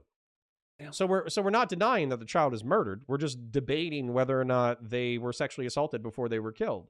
And then there's other corroborating evidence that he's dismissing offhand that does point to these things happening in different locations. And he's saying because they were first responders, they were witnesses, and they were hostages, and they were not victims themselves, and the victims didn't want to talk to the UN mission that it didn't happen and everyone's exaggerating. And like, by the way, if we cornered him, like let's say we were in a debate room and then we cornered him and we're like, are you saying nothing happened? I guarantee you he would backtrack almost immediately. But this 100%. is a vibes thing where he's trying to get the vibe to his audience that this is not as big of a deal as the media is making it out to be. And it's an excuse in order to continue the Israeli operations in Gaza, which, by the way, could be true, but that doesn't mean that you minimize murder and rape. I think that's 100% fair. Yeah, it's just the way these things turn out. I do want to read a super chat really quickly because this speaks to my interest. This is from Well QC John for $5. Will we ever see another Sean Connor actual justice warrior second conversation? I enjoy seeing Connor get mad. I know I'm evil. Now, Sean is my friend. I like Sean a lot. So do you have a problem with my friend Connor? Because we're gonna have to talk about that. Yeah. So what happened was I went in order to have a good faith conversation about systemic reform in law enforcement and education, and he went into a debate in order to prove that we didn't need any kind of reform and systemic racism was a myth. Yeah, so I go in kind of open-handed and he just keeps smacking it away. I get pissed off eventually. And then he basically tells me that I don't know what I'm talking about because I haven't read a couple of 30-year-old books. So I start reading the 30-year-old books, which is by like Thomas Sowell and a couple of like criminologists or whatever. And so I'm reading through the criminologist book and I'm like, okay, descriptively, everything Sean told me was accurate. And then I finally get to the end because I was talking about how systemic educational reform might be an opportunity in order to improve our system, in order to make sure that young people have better access and better opportunities in their lives. So I go to the solutions page of the 30-year-old book that he told me that I didn't know what the fuck I was talking about. And the very first bulletin for their recommendations is early childhood education. And as soon as I saw that, I put the book down and I fucking threw it away because he won the audience because I wasn't being angry enough fast enough and I didn't have enough of a command of the facts in order to push back on him. But he appealed to authority, and I hadn't read that authority, and then I read that authority, and then he either lied through omission or he lied through commission or he forgot. So yeah, AJW pissed me off. We had a couple of good bump-ins since then on Stitch and Adam because we're all mutuals or whatever. But basically, until he admits that his source that he used to beat me with recommends my recommendation, until he admits that, I'm going to call him an asshole. All right. Well, my promise is next time I talk to him, I will ask him about that. That sounds like that needs an answer. I appreciate that, this is like what I was talking about earlier, where people need to focus on policy. I do appreciate that his project is about looking at stats. And I want to be clear, he's coming to a conclusion that I disagree with. I think I think his assessment of what the problem is understated. But at the same time, I appreciate the way that he argues, and I think he's, in general, he's an excellent debater. In my view. Nobody's debating that, or nobody's arguing that. Even Destiny, I think, might have told him once or twice that he's a good rhetorician. He can command facts. He can return to his points. He can fight based off of the ground he's established. He can logically establish an argument line and force the other person to come his way. So like I have no beefs there. But then I DM'd him and I asked him several things, and he was kind of smarmy about it, and then I got a little spicy and he got a little spicy, and neither one of us backed down. So yeah. I'll see if I can bring peace here. I will be the honest broker. He's probably more relaxed about it than I am. So real quick, we have another super chat before we move on. Alex, $5. I know you're a huge 40K guy, but do you play any TTRPGs, D&D, Pathfinder, etc.? Love your Twitter. Thank you kindly, Alex. I don't play any TTRPGs, but I'll tell you what we're working on right now. I have on my ground, I was supposed to do the torture test today. I have a bolter. So basically I have a 12 gauge shotgun that I converted with a 3D printed kit in order to aesthetically look like a Warhammer 40K bolter. I'll be taking it to the range tomorrow in order to fire 100 slugs in a row in order to see if I can break it or melt it. If I don't break it or melt it, I'm going to go into production. I have some design revisions already. And then up here, I have a Keltec PLR 16 5.56 pistol that I will be 3D printing into a heavy bolt pistol from the Warhammer 40K last point. I also have a chainsword. I have the basis of a chainsword back here to my back left. So I will be developing 3 real world weapons that will cosmetically look like the 40K universe. I will make content off of it, and then if metrically it does well and we get a buttload of money, then I'm going to continue to develop stuff for different science fiction universes. Thank you for Well, indulging my rant. the next time I come out, I want to get like slow motion cinematic shots with my professional camera equipment of you doing all of that. I think that would be amazing. Alex, it's not a TTRPG, but today, Fantasy Flight just released Star Wars Unlimited. They're really big card games. So I braved terrible 35-degree weather in Boston in a dress, which is horrible. And went over there and got that. So as soon as we finish streaming, I'm going to go learn to play that with Frank. Based. All right. So that was a nice little reprieve, so I could decrease my blood pressure. Let's up it up. Let's up it again and see if we get a little bit frustrated. And by the way, we're 7 minutes into an hour-long piece. I don't know if we're going to finish this, but we can at least get the vibe, right? So let's do what we can. 22-page report. The actual information in the report does not match at all what the title of the UN article suggests. New York Times' front page showing UN says inquiry finds evidence of sexual assault in Hamas attacks on Israel. We are That's watching accurate. Misinformation be laundered through international organs. Is he dumb or lying? Brianna? Mm-hmm. Is he dumb or lying? I don't know. I need to get deeper in to find this argument to make up my mind. right. No. Let's keep going because we've talked a lot. Okay. I just want to ask that question because right now that's the question that's blaring in my head. Is he dumb It's or a fair lying? question. So, and just so you know, Directly- Connor, I'm having to watch this on YouTube, so there's like a 5-second delay between what you say and what I can actually hear. So Understood. Okay, I'll keep that in mind when I'm asking you questions. To the paper of record that reaffirms the paper of record's prior lack of commitment to honest journalism. This is just basically repeating the exact same either falsified information that now have evidence to show that it wasn't real and made up, what? going to the same sources that made up said information, having a 22-page report that basically states that this information is not correct, only to reinforce this narrative. I will read the executive summary of the paper in a second. Hold on. It is so Well, at least he's going to do fucking that. gross, dude. Why is lying so widespread when it comes to Israel?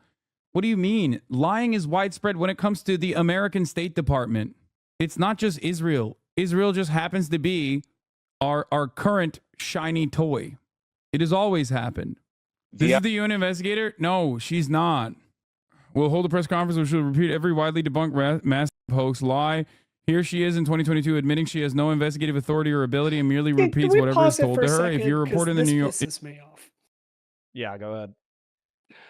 So, hold on, let me pause that on my side. So, this really frustrates me. Like, I understand there is a criticism of the United States, like State Department, but if you really meet anyone that's worked at our State Department as a professional, they are some of the most thoughtful, professional, hardworking, multiple degree, nonpartisan people you will ever meet in your entire life. If you listen to the Hasans of the world, you would think our like State Department is a bunch of dudes with cigars, like smoking in Vipers. back rooms, trying to overthrow like countries in Latin America. The reality of it, if you actually know what the frack you're talking about, is it's people that have to make sure they have a job when the next administration comes in. And as a result of this, the culture of the State Department is actually very conservative in the sense that they act in very, very small ways. Richard Stengel, he wrote a really good book called Information Warfare. He's Obama's undersecretary at the State Department, wrote a really good book about how he comes in. He's a former editor of Time, and he is trying to like counter ISIS propaganda. And he comes in with all this journalistic knowledge, this vast experience of how to run major publications, how to do Voice of America, how to get stories out that will like talk about X, Y, and Z. He consistently ran into this attitude of people that just wanted to do a little bit. And because of that, it was just like nibbling around the edges for propaganda. So I'm trying very hard because I want us in good faith with Hasan here, but I really think it's ignorant to just like blanket make statements about our State Department like they're all liars or they don't have the best interest of the country at heart. But I think They've it's clearly easy. made mistakes. Yeah. I think it's easy. I think so this is one of the things that actually really frustrates me. I think that if you have a simplistic, repetitive, easy cocktail party talking points, then it's relatively easy to be popular. Sure. It's relatively easy to be like, here's half a dozen talking points. America bad. Hamas misunderstood. One man's terrorist is another man's freedom fighter. Just walk me down the platitudes, right? And then also there's like a certain element of people like to be contrarian. They like to have an Yeah. insight that is different than what everybody else has said. And so it gives them some level of social credit in order to be contrarian to like the mainstream narrative, bro. Like you don't understand it, right? And so like I understand that like social cachet, but it's gross to me that this is taken as like analysis. So for instance, like if I was analyzing this information, Lord knows we've seen some jump cuts in here, but I would want to see Hasan read each sub picture that actually details all of the things that the UN report found. I would want to see him read the report, which he just committed to reading the summary. So I would love to see him read the summary and I would love to hear his take on it. I want to see this video where the head of the UN mission or whatever is saying that she's not investigative, she has limited power, et cetera, et cetera. I want to see the way that she says it versus the way that he presents it. And that for Yeah. me, if you don't have the critical thinking capacity to understand that just because somebody is talking about something over another piece of media, coloring that piece of media, if you don't understand that those things don't match up sometimes, then you're not paying attention to the content, which by the way is That's right. probably a shitload of people.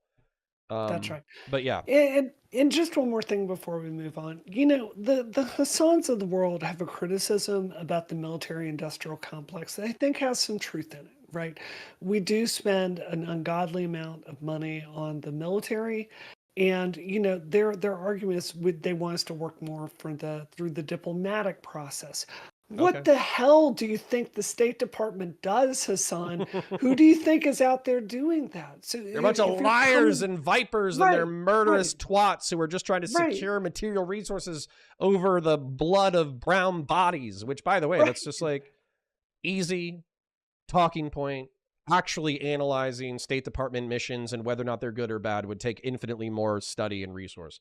of So course, yeah, which is why it's harder. I just don't know what conclusion your audience can draw from this, other than America can do nothing. Our two tools for solving anything that has to do with the world, they're both broken. So I guess we should just sit here and be weak and isolated like Russia and China want. Like yeah. it Well, is a really facile way to view the world. and truth lies in my chat, and they've been a chatter for a while, and I appreciate their support of the stream in the past, and I hope it continues in the future. However, they're basically saying that these are a bunch of fools and a bunch of idiots who are going to be leading us into World War III. Whereas I think that, at least if I'm buying the State Department propaganda, our military and diplomatic posture since World War II has been almost explicitly to prevent World War III. Exactly. So if you want to go back to isolationism, my prediction, and I think that the prediction of many people in the State Department and the Department of Defense, you can say that this is just to justify their jobs.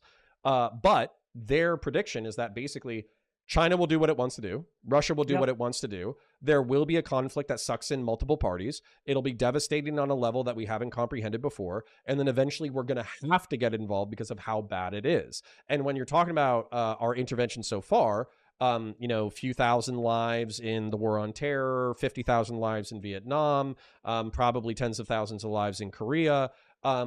These are all battles in World War II. And we're talking about 5 or 10 years of prolonged conflict in other countries. So, So anyways, but that's enough of a rant. And Truth Lie says that he's okay with our centrist sense of war. So, okay, we got it. He's a neocon now. He's with us. He's ready for American intervention. America, hoorah, let's do it. But yeah, and then we're taking quintuple the time to review this, but that's only because we're so smart and we're so big brained and we have so many That's insights right. to share with the world. So We have to debunk it as we go. yeah, sorry. Let's continue. in New York and can attend Pramila Paten's press conference where she will regurgitate and launder every Hamas mass hoax lie already debunked from the New York Times and others. Please, for the love of God, get her to admit she did no independent investigation. It's interesting because they do admit that, right? They say No, it. they don't. Do you understand? They openly admit that. No, they don't. In their report. It's not like it's hidden, but that is how misinformation works. By the way, the other guy who gave Pramila Paten the tour, Ori Yelin, is the chief Israeli military propagandist who organizes these atrocious propaganda tours and tells all the lurid fantasy hoaxes to audiences like Elon Musk and Paten. But it's okay, he's just a survivor and a resident. Now, this is essential. After Jeffrey Gettleman, Anat Schwartz, and Adam Sella fabricated their hoax in late December, repeating widely debunked propaganda, they did a follow-up weeks later responding to the critiques. How did they frame it? UN will investigate and exonerate us. But there is no independent UN investigation. Pramila Paten didn't go there with a team to investigate and corroborate the claims. They went there because the Israeli regime and New York Times, including Gettleman, Stella Schwartz, launched a campaign demanding the UN launder the hoax. Instead, Pramila Paten is going to hold a press conference tomorrow and repeat word for word everything contained in the Israeli Crisis Center, which cites the New York Times hoax, and will likely leave out actual credible reports of Israeli massacre of Palestinians. Holy shit. It is a Ouroboros of laundering misinformation by massaging the narrative. And it is happening in real time. UN says inquiry finds evidence of sexual assault and Hamas-led attack on Israel. The inquiry itself uses the exact same points of authority that have, one, already falsified information that was actually debunked, which the New York Which was 2 points that we already went over out of like 20 points. Times That's itself reported on quietly, not as like not as the above the fold coverage, obviously. The inquiry itself is not an investigation, but is presented as an investigation. And they are doing this because the reality is, who's going to go against this? Who? Who in mainstream media is going to go, hold on, these are very serious claims. These are very serious accusations. And there is a likelihood that some of these accusations are true, at least, you know, throughout history, at least looking at history. Like there is a likelihood that some of these claims happened. The fact that the report from the Special Representative of the Secretary General on Sexual Violence and Conflict brings forward no new investigations and does not broach any of it does not actually get any firsthand accounts or any real evidence, forensic evidence, is mind-boggling to me, especially when this is now being laundered by the New York Times as though it is an investigation that concluded that there is actual mass sexual assault. Well, not mass. Do you see the word mass anywhere on screen? Yeah. I would love to ask Hasan how many rapes does it take to count. I would love to just ask that question, and then I would just love for him to walk me through like a 5-minute, like, you know how people were making fun of Putin for being like, well, in order to understand the conflict in Ukraine, you need to understand the history of Ukraine. Like, I would love for him to do that, where I'm like, all right, so how many rapes does it take in order to count? And then just have him like walk me through the Israeli-Palestine conflict from like the year 1200 before Christ. I would love to do that. That'd be fantastic. I want you to notice that they're using a piece that Ryan Grimm wrote at The Intercept. And I really encourage your audience to go read that piece and then go watch the video of Ryan Grimm debating that with Destiny, right? Because what I think you'll say is the conclusion Hasan is coming to by basically reading this account by a squirrel is that, it's provably false. Sexual assault. It's debunked. Yes. Yeah. No, I'm sorry. I was trying to enlarge our pictures, but I accidentally clicked on the video.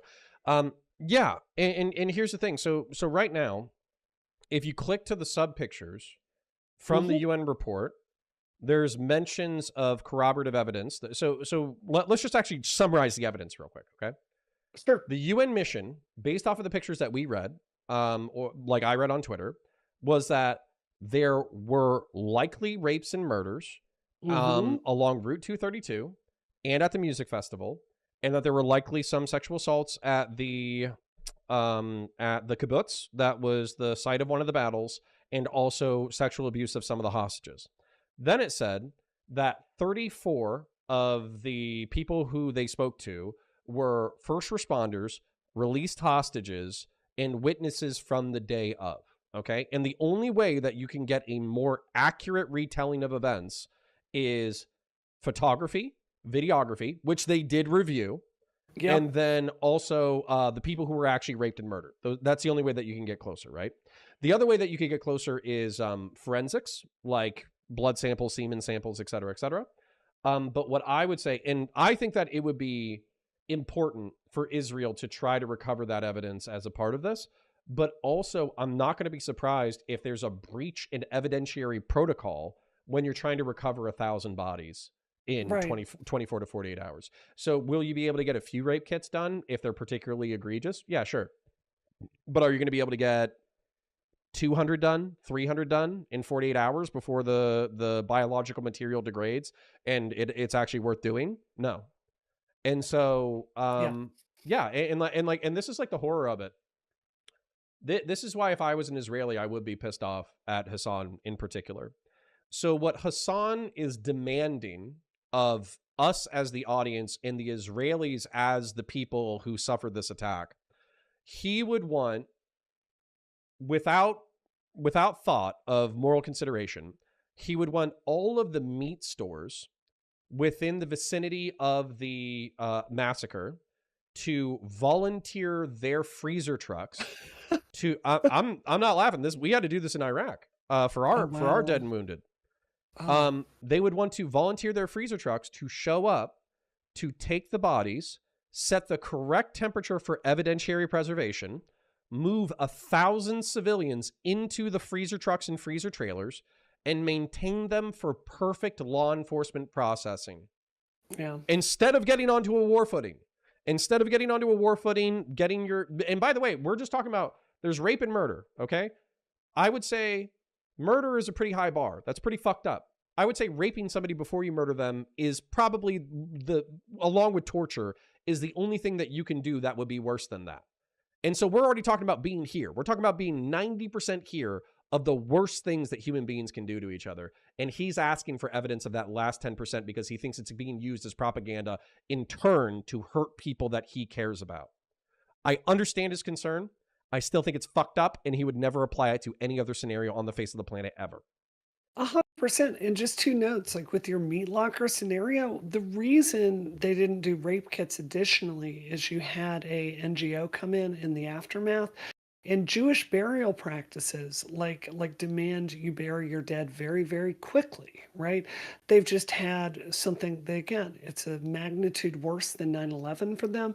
And the NGO that took care of this was not as they just weren't thinking about that. I think all of us agree it would have been better to get like the hardcore evidence, but they didn't. It's just it's Well, he's leaping to the conclusion. He's saying things outright here, like discredited New York Times piece, like fake New York Times piece. What you have, if you look at Ryan Grinn's piece, is you have some criticisms with the reporting that I urge your audience, go look at it yourself, decide if it's fair. I don't think it's particularly fair. Maybe you'll reach a different conclusion. But to just dismiss all of it outright is just not reasonable. That has not been done. And here's the thing. So I'm approaching this from two brains. I'm approaching this from like internet content, but I'm also approaching this like from a former law enforcement, former military thing. Sure. If somebody this is all fun and games to the internet realm because we can discuss hypotheticals, we can talk about security protocols, we can talk about diplomatic missions, we can talk about all that kind of stuff. But for people on the ground, this is infinitely more real. And so Yeah. if I was an IDF soldier who had, like, let's say, walked through Kibbutz Rahim or whatever it's called, and I had seen dozens of slaughtered families, and I had seen Yeah. even a few burned corpses, and let's say that I'd seen a couple with their pants pulled down, and somebody said this to me at a bar in front of my fucking face, there's no way that's ending peaceably. And Yeah. so I think the internet in distance and being able to say all this frankly wild shit that you would not say to somebody's face if they were on the ground, it's allowed us to avoid the normal like tact and human empathy you would extend even to enemies, like Right. even to enemies we would not be this abrasive. Although, I mean, I guess I'm a hypocrite in this stance because I've been shit posting on Twitter about all sorts of obnoxious shit. So, all right, let me get off my moral high horse. I was moralizing, my bad, but you know, I couldn't imagine even the airstrikes in Gaza that killed civilians. I would never try to diminish the impact of what has actually occurred. Now, maybe I would say there's 2,200,000 people in Gaza and allegedly 30,000 have been dead. So when we use the terms like genocide, we need to keep the military operations in mind for scale. But if an individual Palestinian says, I was in this neighborhood, we were told it was safe, an Israeli bomb came through my roof and it murdered my entire family except for me. What the fuck do you have to say to that? Then I would be like, you're right. That's the most fucked up shit I can possibly imagine. I am so sorry to you. The AP I would never minimize that pain this week. Yeah, no, you're dead on. The AP had a story this week about it was very reminiscent of 9/11 and the aftermath, that the fate of Palestinian women who had been detained for being quote unquote unlawful combatants. Basically, they stayed in their homes in Gaza, like deeming that no place in Gaza was safe, and they ended up like being repeatedly subjected to strip searches, like held for months without being accused of a crime, being held in really dehumanizing conditions, right? Like no one is going to go through and like minimize that, right? Or at least if you would, you have lost your if you're like a sober, sane person who's been through some shit in your personal life, so you understand like the pain that another person has gone through. I swear to God, like I don't know what it's going to take, but I think it's literally going to take the loss of a loved one in order for some people in Twitch and YouTube politics to mature to the point that they understand the pain that other people are going through. And by the way, like some of this shit can be funny, right? Some of this shit, like sometimes like mass murder and mass assault and mass this and mass that, sometimes you have to make jokes in order to alleviate the pain. But if you're actually having a serious conversation, then you need to be sober about it.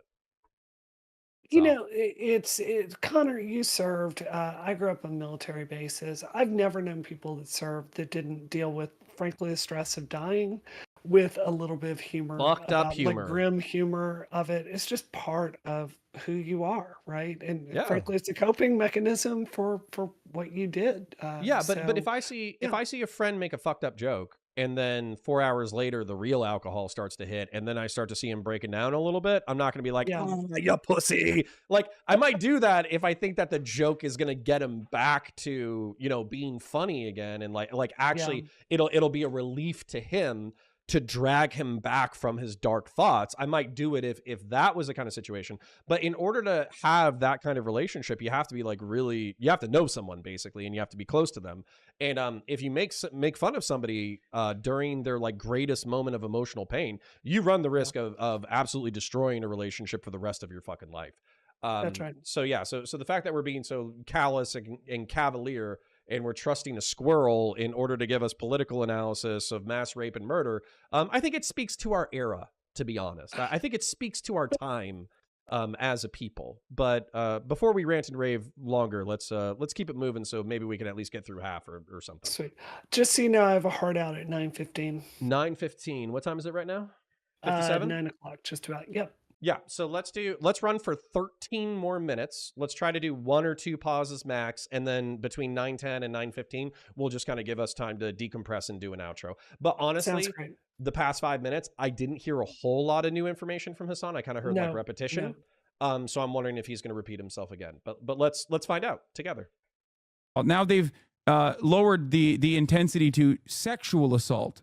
While this is a thing that has a very high likelihood, it blows my mind when it is being treated with no care or consideration. A United Nations report released on Monday said that it found grounds to believe that sexual violence occurred against women during the Hamas-led October 7 attack on Israel, and evidence that hostages being held in the Gaza Strip were also assaulted. It called for a full investigation. The report issued by UN Secretary General Special Envoy on Sexual Violence and Conflict came in response to multiple accounts of sexual violence during the October 7 attack, as well as allegations by Palestinian officials that Palestinian women in detention in the West Bank had been assaulted. The report asked that Israel grant access to UN officials to conduct thorough investigations of the Palestinian accounts. From late January to early February, the UN deployed a team of experts to Israel and West Bank led by Pramila Patten, the Secretary General's special representative on sexual violence and conflict. Ms. Patten's office said at the time that its representatives plan to gather information from survivors, witnesses, freed hostages, and Palestinians recently released from detention. In their report, the experts said that they had found reasonable grounds to believe that sexual violence occurred during the Hamas-led incursion into Israel, including gang rape and rape in at least 3 locations: the Nova Music Festival site and its surroundings, Road 232, and Kibbutz Re'im. In most of these incidents, victims first subjected were then killed, and at least 2 incidents relate to the rape of women's corpses, the report said. Oh, please. Is it illegal to spread misinformation like this? Yeah, dude. That's why everyone got punished after New York Times laundered narratives to claim that there were. We're just gonna skip that. We're just gonna skip that. I could not be Hasan's editor. You know what? Yet I hope he's paying him fucking extra, because if I had to fucking listen to Hasan read contradictory evidence saying that they found probable evidence indicating rape and sexual assault, including gang rape and murder at 3 different locations, and then I had to pause it, cut it, and then move 2 minutes to when he was saying, was anybody punished for misinformation previously? I think I would eat a gun first before I actually made that edit and published it. As a matter of fact, I forget, what is it? Austinox is his main editor? Yeah, fuck you for that one, Austinox. Holy shit. Wow. Yeah, that was it's amazing. really hard to like deliberately take all this and say it out of context and put it into the narrative that you like. He's probably the hardest working man in all of streaming. Well, hold up. So did you this is amazing. So correct me if I'm wrong. Just correct me real quickly, and we can try to get another clip in before we dip out. But did you just not hear him read the summary of evidence? Yes. And then the summary of you evidence. You didn't hallucinate that. You were not high. Yes. Okay. I just want to check. Yes. So he read the summary of evidence that contradicts his position, and then he just moved on. Okay. All right. Let's get another clip in before we run out of time. There was weapons of mass destruction, yellow cake, uranium, and chemical weapons in Iraq. Her source is Zakah. The report itself is basically the same Screams Without Violence report that the New York Times put forward as their most important coverage on this matter. Mind-boggling stuff. Openly admitting in the report, as far as we've seen, that here, and I will go through these points here. Oh. Nova Music Festival, an outdoor event in an open field about 5 kilometers from the Gaza perimeter fence, attracted around 3,500 attendees. Look what was buried in the UN report. As a result of the Whoa, why is he skipping? Hold on. Is he going to go back? All right, let's give him a shot. Let's give him a shot. Aforementioned challenges, it must be noted that the information gathered by mission team was in a large part sourced from Israeli national institutions. This is due to the absence of United Nations entities operating in Israel, as well as a lack of cooperation by the state of Israel with relevant United Nations bodies with an investigative mandate. Nevertheless, the mission took every step in line with UN methodology to mitigate issues of source reliability before drawing conclusions within the scope of this report. And there are numerous instances where they literally reaffirm the exact same problems within the New York Times reporting originally. So he's not going to go back to the summary of the report portion that actually contradicts his narrative. So hold on. Like I'm going to give him a shot. As a matter of fact, if you had a hard out at 9:15, I might just keep going because I want to see what he does. Do what you got to do. Sorry. All right. No, let's continue. Let's go into sources. We wanted. Yeah. Yeah, let's give him a shot. That have openly fabricated evidence and treating it as though they are honest brokers. Where? Hold on. Let's rewind that. Talking about problems within the New York Times reporting originally. Going to sources that have openly fabricated evidence and treating it as though they are honest brokers. So I would want a specific citation for that, because we already talked about the 2 stories that got debunked. I described them in detail. And then allegedly there was somebody who basically, I don't want to say fabricated, but exaggerated and ran with like the beheaded baby story or whatever. There was a source like that just like ran with it without verifying. Okay. Yeah. So let's say that we have those 3 things, and those are the most extreme stories, and those are not true. That doesn't make the rest of it not true. So I would like him to demonstrate that, you know, the poisoned apple has spoiled the bunch. I would like to see a demonstration of that. You might be disappointed. Yeah, I have a feeling I will be, but I'm gonna suspend my disbelief. I'm gonna pray that Austin Ox and Hasan Piker and Comrade Lamb and Frogan will not fail me. Let's see if they won't. Talking about the lack of forensic evidence, because talking about the lack of forensic evidence from the ground due to the fact that it was Zakah that was first responders talking to non-forensic investigators as though they have credibility in the field of forensics. If you are crediting What's Hasan Piker's backing in the field of forensics? Rhetorical question. this group of individuals comprised of volunteers and their imagination, as they openly claimed, it was letting their imaginations run wild, as they said, as one Zakah member said, as though this is like real evidence. This does not hold up in a court of law at all. This is not an investigation. This is Who needs a court of law? This is an issue of war. We're not proving beyond a reasonable doubt. Israel is going to kill every fucking Hamas member that they can find. Sorry, I'm getting a little heated. All right, let's give him his time. What time is it right now? Time on deck 9:04. We got about 10 minutes. All right, let's keep it rolling. See if we simply can get any meat. Reinforcing the narratives that the Israeli government wants to push forward. So now I don't know what to say again, because it is like, other than the fact that this report was put forward specifically to urge for further investigation, is being presented as being presented as like a credible investigation that's just like open and shut, is really dangerous. This report has been edited for the sake of distribution of the public. Sensitive information shared with the United Nations on a confidential basis has been withheld to respect the privacy and safety. The mission took place from 29th to February 14th.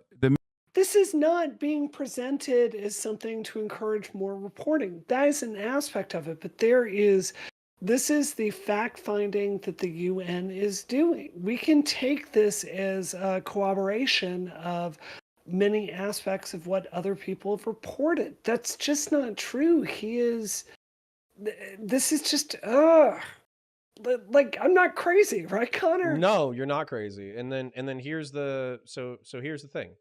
So we've already established, I'm going to cling to these facts like they're a fucking life raft while we're going down the Whitewater Rapids, okay? Like, the witnesses that the UN mission spoke to is, I've said it again, I said it before, I'll say it again. First responders, the people who recovered the bodies and went there first. And these are government officials and they're volunteers like Zakah. And so he's taking the volunteers that are biased towards Israel, and he's saying because these volunteers are biased, they're lying. He has not demonstrated how. He has not shown how. He's pointed to the woman getting stabbed in the belly and the dead 11-year-old being moved as the two stories were being debunked, but he's using that as evidence to further discredit everything they've said. He has not shown me other information to debunk. Witnesses, so people who were on the ground who saw what happened, these are the people who escaped and were not kidnapped or killed. And then released hostages, the people who were actually there on the day of, saw their friends get killed, survived the encounter, and were taken back into Gaza but were later released. These are the people that the UN mission spoke with. He is saying that their testimony, because it has the official Israeli stamp, is not worth anything. That's fucking insane. We would not accept this in any other scenario. If we had, let's say it was like mobs, it was like a RICO case in the United States of America. Let's say that we had people who were kidnapped by the mob but were released. Let's say that we had people who witnessed murders, and let's say that we had first responders who responded to the murders, and they all took sworn written depositions about what happened that day. We would take that as evidence. Now, maybe we would be skeptical about some of it. And if we found out that some of the evidence and some of the witness testimony and all that kind of stuff contradicts, which, by the way, witness testimony contradicts evidence all the fucking time, because people are, when you're filled with adrenaline, shit gets wild, right? But we would still build a narrative around these sets of facts that we're presented with. And he's dismissing all of it for a reason that I cannot put together. It's really straightforward to me. Can we pull up this tweet below before I go? Absolutely. Put this on screen. So this is from my friend Cactus. Should I click on a message that you direct sent me? Yeah, that particular tweet. All right, Can we give put me a that on screen? second. I'm gonna click on this. Go. Yeah. All right, here we go. And then I'll click it and I'll make it big screen. Do you want me to read it or do you want to read it? Go ahead and read it. Okay. Biden explicitly made clear that no civilians should be targeted, and he spoke up for Palestinian civilians. You can complain about Biden, however, forever, but when will you call on Hamas to surrender? This is from Drew Pavlu. Hasan Piker responds, easy, exclamation point, once Israel is no longer a genocidal apartheid state, exclamation point. Drew Pavlu says, Hasan explicitly embraces Hamas, viewer count plummeting, so sad. And Hasan says, in response to this, by the way, Hasan says, my viewer count isn't Still number one, baby. Yeah, my viewer count's still good. So he wasn't denying simping for Hamas. He was denying that his viewer count was going down. Thanks, Hasan. Way to prioritize shit, you fucking smartass. Sorry, go but ahead. I think this is really giving the game away. And Hasan, I'm going to engage you in good faith here. Like this is so crazy, man. You can't. Hamas are the bad guys. You cannot say that you cannot blame all of this on Israel. This very much comes across as you being so anti-Israel, you're willing to run cover for anything Hamas is doing. If you can't condemn Hamas and the atrocities they committed on October 7th, I don't know what further conversation I can have with you. Like, we can talk about Israel's policy and where it's going off course. We can talk about the civilians that died in this war, the same way we talked about the Iraq civilians that died when we invaded Iraq.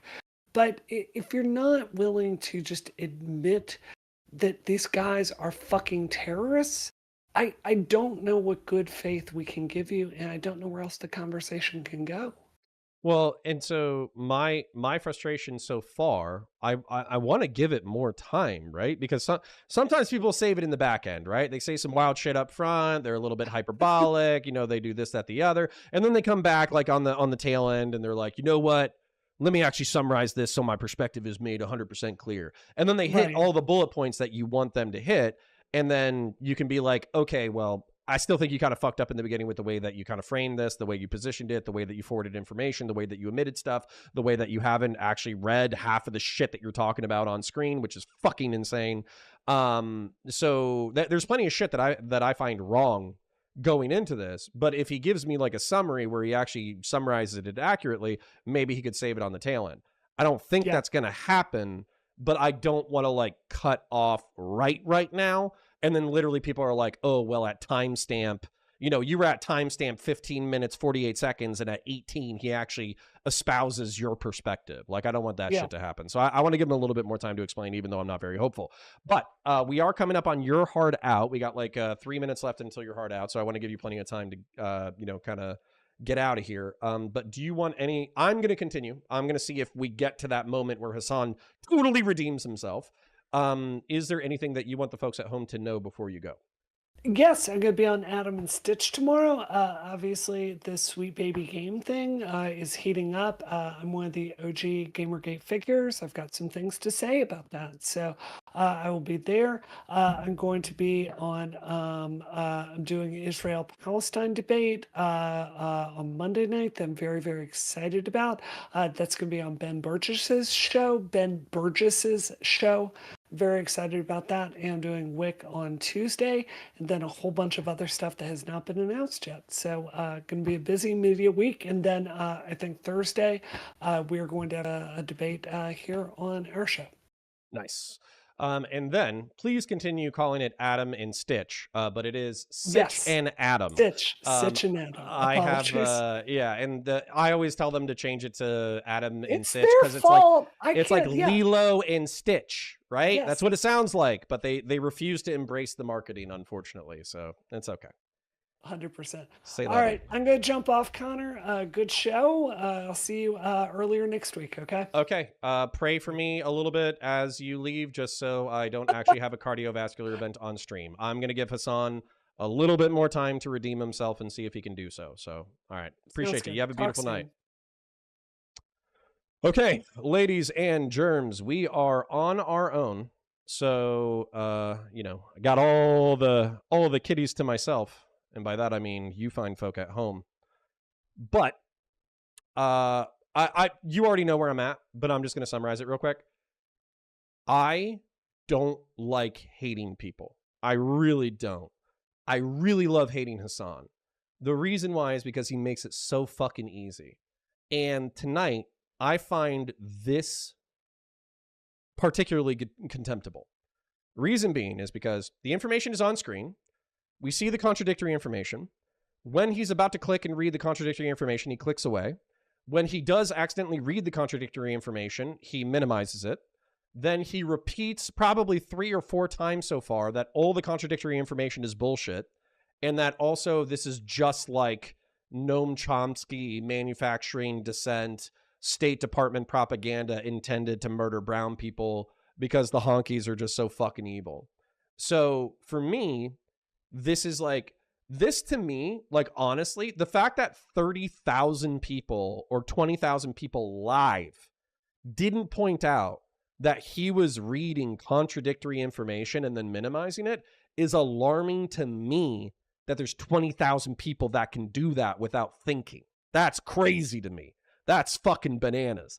The fact that hundreds of thousands of people can watch the VODs and then not pull out that he's basically minimizing some information, emphasizing others, and there's contradictory information within what he's saying and what he's reading, that's fucking crazy to me. So I get it. Like, people are stupid, people are easily influenced, et cetera, et cetera. But what a frustrating series of events. I thought you were going to say 30,000 people dead. Well, apparently 30,000 Gazans are dead, so that's not far off.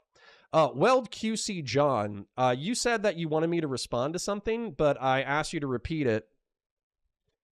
At Counterpoints, I was just saying to you, I'm sorry, I didn't mean to get you put in the hot seat in front of an audience. I owe you, so next time you need storm help, I have trucks, trailers, and chainsaws. Oh, okay, that's sweet, thank you.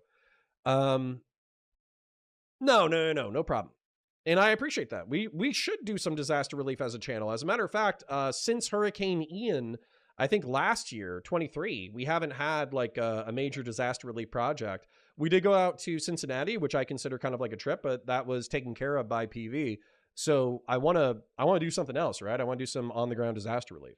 I'm just going to catch up with chat real quick before we move on. At Counterpoints, just for info, Daily Dose of Hasanabi. It's not his channel, but fan channel. If you want not edited, you need to find Twitch VOD with that part. Interesting. So y'all are dense as fuck. Wow. We literally had a fucking Hasan stan say that there's no evidence and dip out, even though we literally talked about the fucking evidence. What a fucking pussy. Non-0-0-R. Go fuck yourself with a stick, you stupid twat. Holy shit. Holy shit. We got witness testimony. We got dead bodies. We got burned genitals. We got pulled off clothing. We probably have a few videos. We got photographs. You know, not of the rapes, but of the dead bodies. That's not enough for you. 900 people killed in 24 hours. No big deal to you. Fuck you. I hope, inshallah, fucking God fucking takes you someplace, you fucking dick nose. I don't know, Connor. That comment sounds a little immoral. Not sure in reference to which one. I've said plenty of fucked up shit tonight. 40K, yeah, that's how reality works. People are by far dumber than smart people. Apparently way more numerous, too. How frustrating. Yeah, Jonah Boy says they just want to hear their opinions repeated back to them. Indeed. Truth Lie, at Counterpoints 40K, have you thought about doing live IRL streaming events? Of course. Of course. But we need to, I'll tell you what needs to happen before we move on. 40K channel is doing well, but there's not enough to break down. I'm going to expand the channel. I'm going to do, Taze is working on the audio edit right now. We're going to narrativize a dozen science fiction universes into a coherent timeline. I also have ideas on how to incorporate others. I'm going to expand the breakdown content that we can do. Obviously, I expect to hit whenever I don't do specifically 40K content, but I think that just because we got a niche, whenever new 40K content comes out, I can kind of do my formula, probably still get decent views, but we can expand our reach into different science fiction universes for breakdown content on the main channel. If I do it well and it's popular enough, and there's enough content out there for us to do, then we'll probably hit 100K by the end of the year. And we have the monthly numbers that if we expand to that, then I can go full time. Once I go full time, I'll probably stream 20 to 30 hours a week. As a part of that, I will also be doing politics more, and then we'll try to do we'll try to do IRL events and disaster relief and all that kind of stuff. 40K versus Star Wars, absolutely. And what other universes? Yeah, so just to walk you through chronologically, real quick. Editors, if you need to edit this out, do so. If you guys are enjoying the sci-fi rants, then, you know, like, share, and subscribe. Give me your dollary dues if you have. But chronologically, obviously, we have the Necrons and the Eldar predating humanity. We have humanity existing up through the current timeline, our current timeline. We have aliens and Predator predating Avatar. Avatar needs to be reframed as a pro-human movie, that's for sure. So we'll reframe Avatar as pro-human. Then we will have Helghast and the System Wars with like Infinite Warfare. Oh, also Expanse is in there somewhere. Expanse is before Aliens because they don't have anti-grav technology yet. They don't have artificial gravity. Then we would have the System Wars with Infinite Warfare, probably after Aliens, I would say, after Aliens and Predator. And then we would have the Helghast, I forget what it's called, Killzone. You would have Killzone lore after Avatar because it's actually set in the same system as Avatar. Then you would have, I'm trying to think of what else, but you would have like the System Wars, the Dark Age of Technology. You would have, you know, like Star Citizen. You would have Battletech, Titanfall. I'm trying to think of what else. Starship Troop. Oh, and then you would have the Halo universe. And then after Halo, you would have Starship Troopers. Then after Starship Troopers, you would have Terminator because you would have the war with machines. After Terminator, you have Doom because Doom is basically, it's the Age of Strife. Doom is the Age of Strife. Then after the Age of Strife, you would have the Unification Wars. And at that point, we're caught up into the 40K timeline. So that's a lot of content right there. Yeah. Oh, Helldivers is the same as Starship Troopers. Where does Event Horizon? That's warp technology testing. That would probably be around the same time as Aliens and Predator. So Truth Lie. Starship Troopers, the movie, is less advanced than Halo. However, Starship Troopers, the culture, is more militaristic. And Helldivers and Starship Troopers, you could make explanations for why they're technologically less sophisticated than the UNSC, wanting to be more militarized and standardized. And then, yeah. Anyways, we lost like 8 people because we started talking about sci-fi shit. So let's get back into politics. Let's go. Let's suffer together, kings and queens.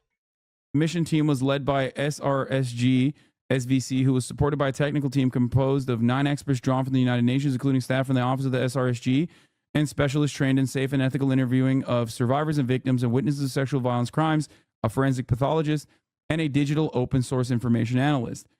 Oh, they had all of that, but they're not investigators. You know why they're not saying investigators? It's because they're not carrying criminal penalties, so they're trying to distinguish themselves from law enforcement. That doesn't mean that they weren't on a fact-finding mission going over evidence, you fucking tool.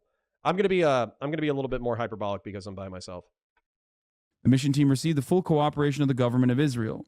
In Israel, the mission team conducted a total of 33 meetings with Israeli national institutions, including relevant line ministries such as Foreign Affairs, Welfare and Social Affairs, Health and Justice, including the State Attorney General's Office, as well as the Israeli Defense Forces and the Israeli Security Agency and the Israeli National Police in charge of the investigation into the 7th of October attacks.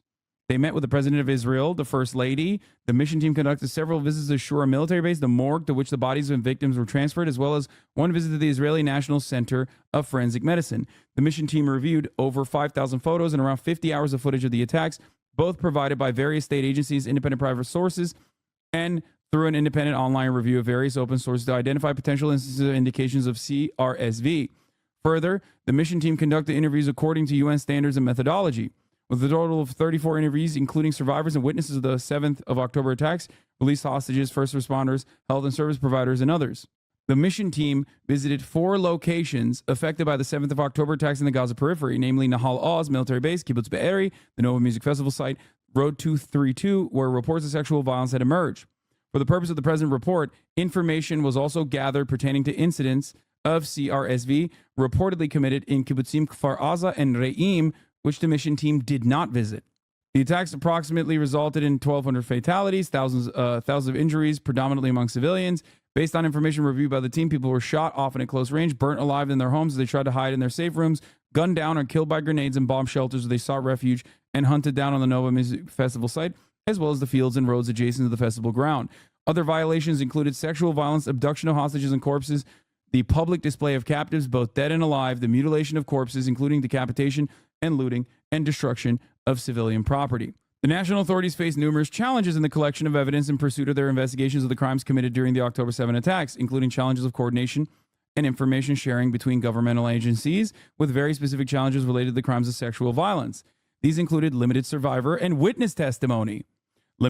Dude, did you just hear his fucking voice? You just hear that shit? Y'all heard that shit, right? So, yeah, Mr. Duck, I did see that clip of him talking about settler babies. So let's review the evidence that he's about to dismiss real quick because he found something that actually aligned with his worldview. So, 33 meetings with institutions on the 10/7 attacks. Not everybody is going to be biased. Some people are going to be biased, but not everybody. Went to the Morgan forensic institutions.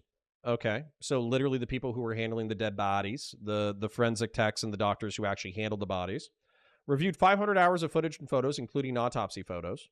So I could be wrong on the 500 hours is just what I was writing down while I was listening. So if I get the hours wrong, forgive me.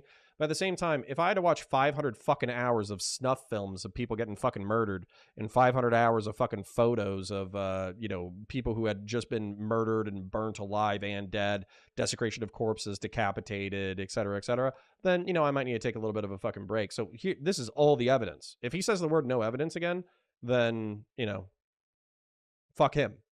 34 interviews of hostages, first responders, and witnesses. So not the direct primary victims themselves, just the people who would have been there on the ground. We've already been over that.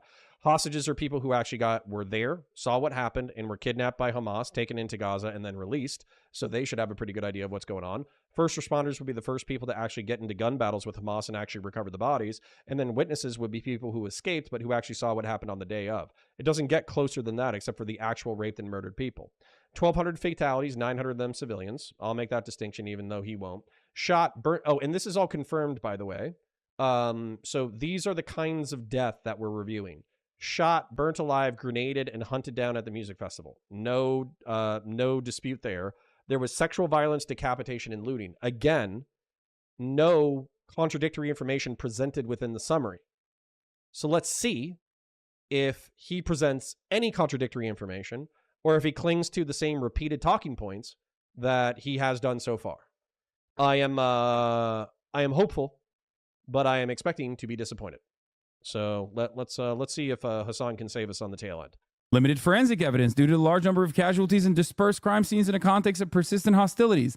The loss of potentially valuable evidence due to the interventions of some inadequately trained volunteer first responders, the prioritization of rescue operations and the recovery, identification and burial of deceased in accordance with religious practices over the collection of forensic evidence. Further, a significant number of the Hold on. So what I just heard, because Hasan and I heard different things. I heard there were 1,000 civilian corpses. Some of them were hyper-religious and had to be buried within a certain amount of time frame, which I don't agree with, but, whatever. Religious customs, right?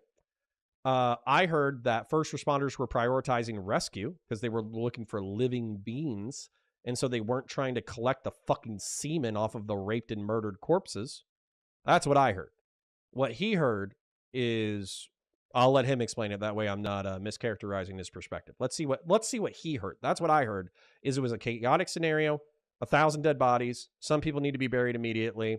Forensics is not necessarily the priority in this case. It's not a law enforcement investigation. It's a military operation and rescue and recovery operation. That's what I heard. Let's see what he heard. Covered bodies had suffered destructive burn damage, which made the identification of potential crimes of sexual violence impossible. So what I just heard there is that there were recovered bodies that had fire damage not only to their corpses, but specifically to their genitals. That's what I heard. Let's see what he heard. The mission team also faced specific challenges in gathering and verifying information on the occurrence of conflict-related sexual violence. The main challenge... Bro, this is literally the same article. This is the New York Times article, but just like being written out, point by point. It is verbatim, the exact same New York Times article that I And? covered extensively. Problem? The main challenge was the limited number and access to survivors, victims of sexual violence, and to survivors and witnesses of the October 7 attacks. While the mission team was able to meet with some of the released hostages as well as some survivors and witnesses of the attacks, it did not meet any survivor/victim of sexual violence from October 7, despite concerted efforts encouraging them to come forward. I'm just going to leave you with that quote for a second. I need you to understand this quote in and of itself. Didn't that lady... No, please. Hasan, expand. So hold on. So we got, again, let me repeat the evidence that we have. Hasan, I would love for you to expand. So we have 33 meetings with institutions. We talked to the doctors and forensic people at 2 different institutions. We reviewed 500 hours of footages and photos, including autopsy photos and videos. We have 34 interviews from hostages, first responders, and witnesses, who are the only people that you can get besides the people who were actually raped and actually murdered. We have 900 dead bodies. They were shot, burnt alive, grenaded, and hunted down at the music festival. There's signs of sexual violence. There's signs of decapitation and looting. But you specifically, Hasan, you dumb cunt, you will not accept this as real unless a UN inspector, who Israelis might view as hostile, considering what the UN typically says about Israel, you will not accept this as true unless literally somebody who was gang raped by a Hamas militant or raped or sexually assaulted by a single Hamas militant talks to this specific investigative team. And I get you're saying it's not investigative. Then why the fuck do they have a forensic person? Why the fuck do they have an open source person? Why do they have this person, that person, whatever? They're not saying investigative because they're not finding facts and getting information. They're saying they're not investigative because they're saying that they're not law enforcement. They're saying that they're not trying to prove it in a case of law. It's a fact-finding mission. That's the distinction they're trying to make. But this fucking absolute fucking retard, this fucking Nepo baby, who has no reason to be doing what he's doing, he has no reason to be speaking with any level of authority about fucking anything, he's going off saying that, oh yeah, that means that this is all bullshit. So let's see if he says that. I don't want to put words in his mouth, but let's see, because all he did was he said that because the team didn't talk to the specific people who had gotten raped, I'm just going to leave you with that fact. He didn't even editorialize. So we actually don't know what you mean, Hasan. Please tell us. Tell us what you mean. I would love to hear what you mean. Please continue. Say she met survivors? Yes, she met survivors, not of sexual assault. She met survivors of October 7. The mission team was made aware of a small number of survivors who were undergoing specialized treatment and still experiencing an overwhelming level of trauma. Further, the internal displacement of several communities from the Gaza periphery to other locations, the relocation of survivors of the Nova Music Festival, attacks both internally and in third countries, as well as the deployment of 7th of October first responders from military forces to combat, hindered access to first-hand information. The lack of trust by survivors of the 7th of October attacks on families of hostages in national institutions and international organizations, such as the United Nations, as well as the national and international media scrutiny of those people who made their accounts public, hindered access to survivors of the attacks, including potential survivors / victims of sexual violence. Okay, so can we get a believe all women unless they're Israeli? Can we get that? Can we get a believe all women unless they're Israeli? Literally, that's what he's doing right now. He's saying you have to talk to the UN investigative team that's non-investigative. Otherwise, it didn't happen. At least that's the implication. Let's let him say his own words. The absence of comprehensive forensic evidence limited the missions team's ability to draw definitive forensic conclusions in many instances. This was compounded by evidence being spread among various agencies and limited organizations. Like, this report is basically starting off in the exact same way that the New York Times criticism started off, which is, here is why we have no evidence for the claims that we are reaffirming. That's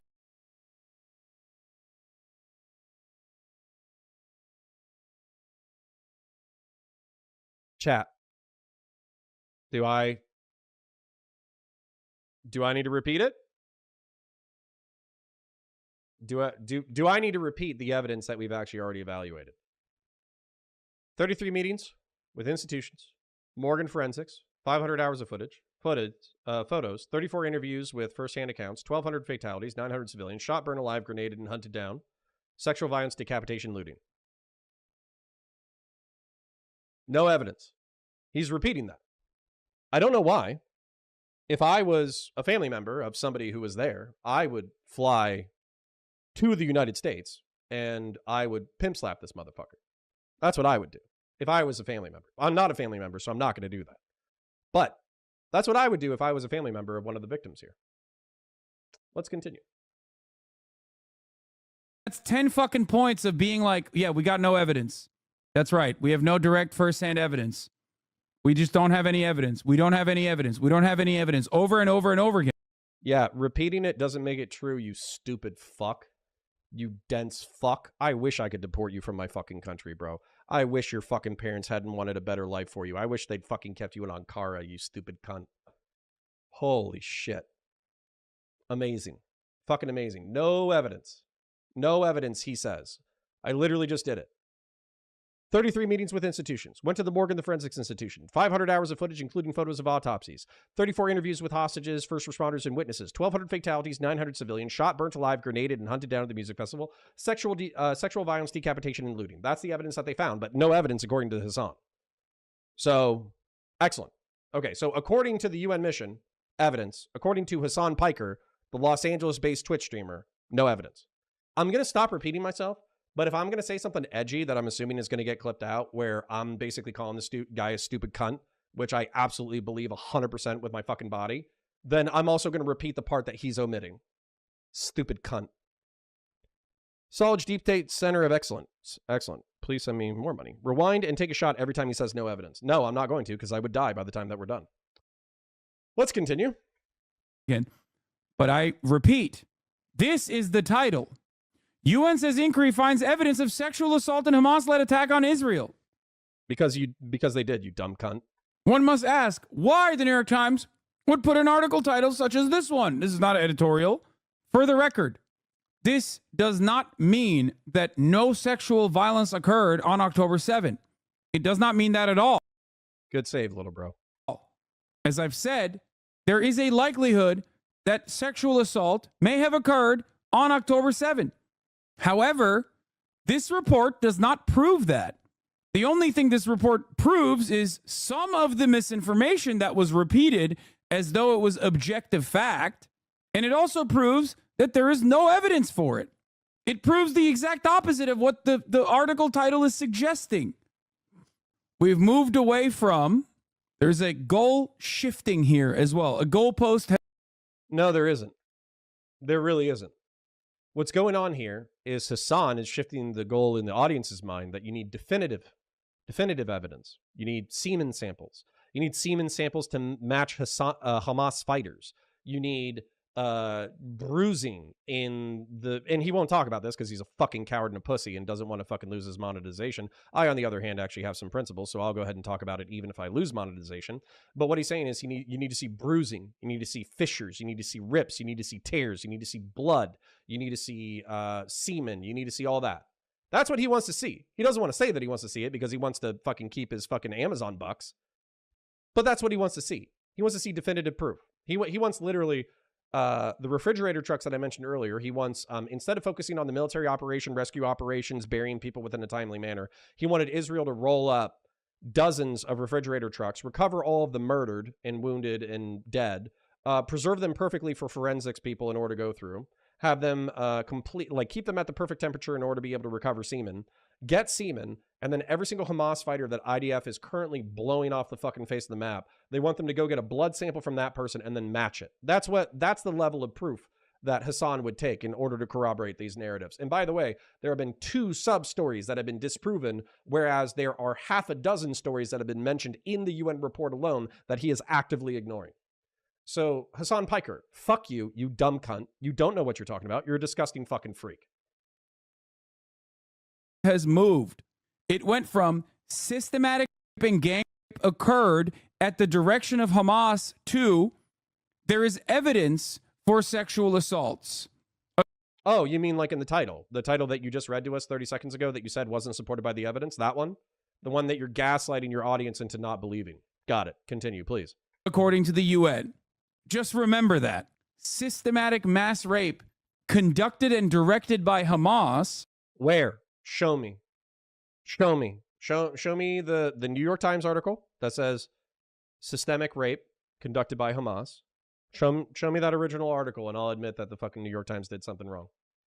But what you've shown me so far is an article title said that there was evidence of sexual assault, which there is, you stupid fucking cunt.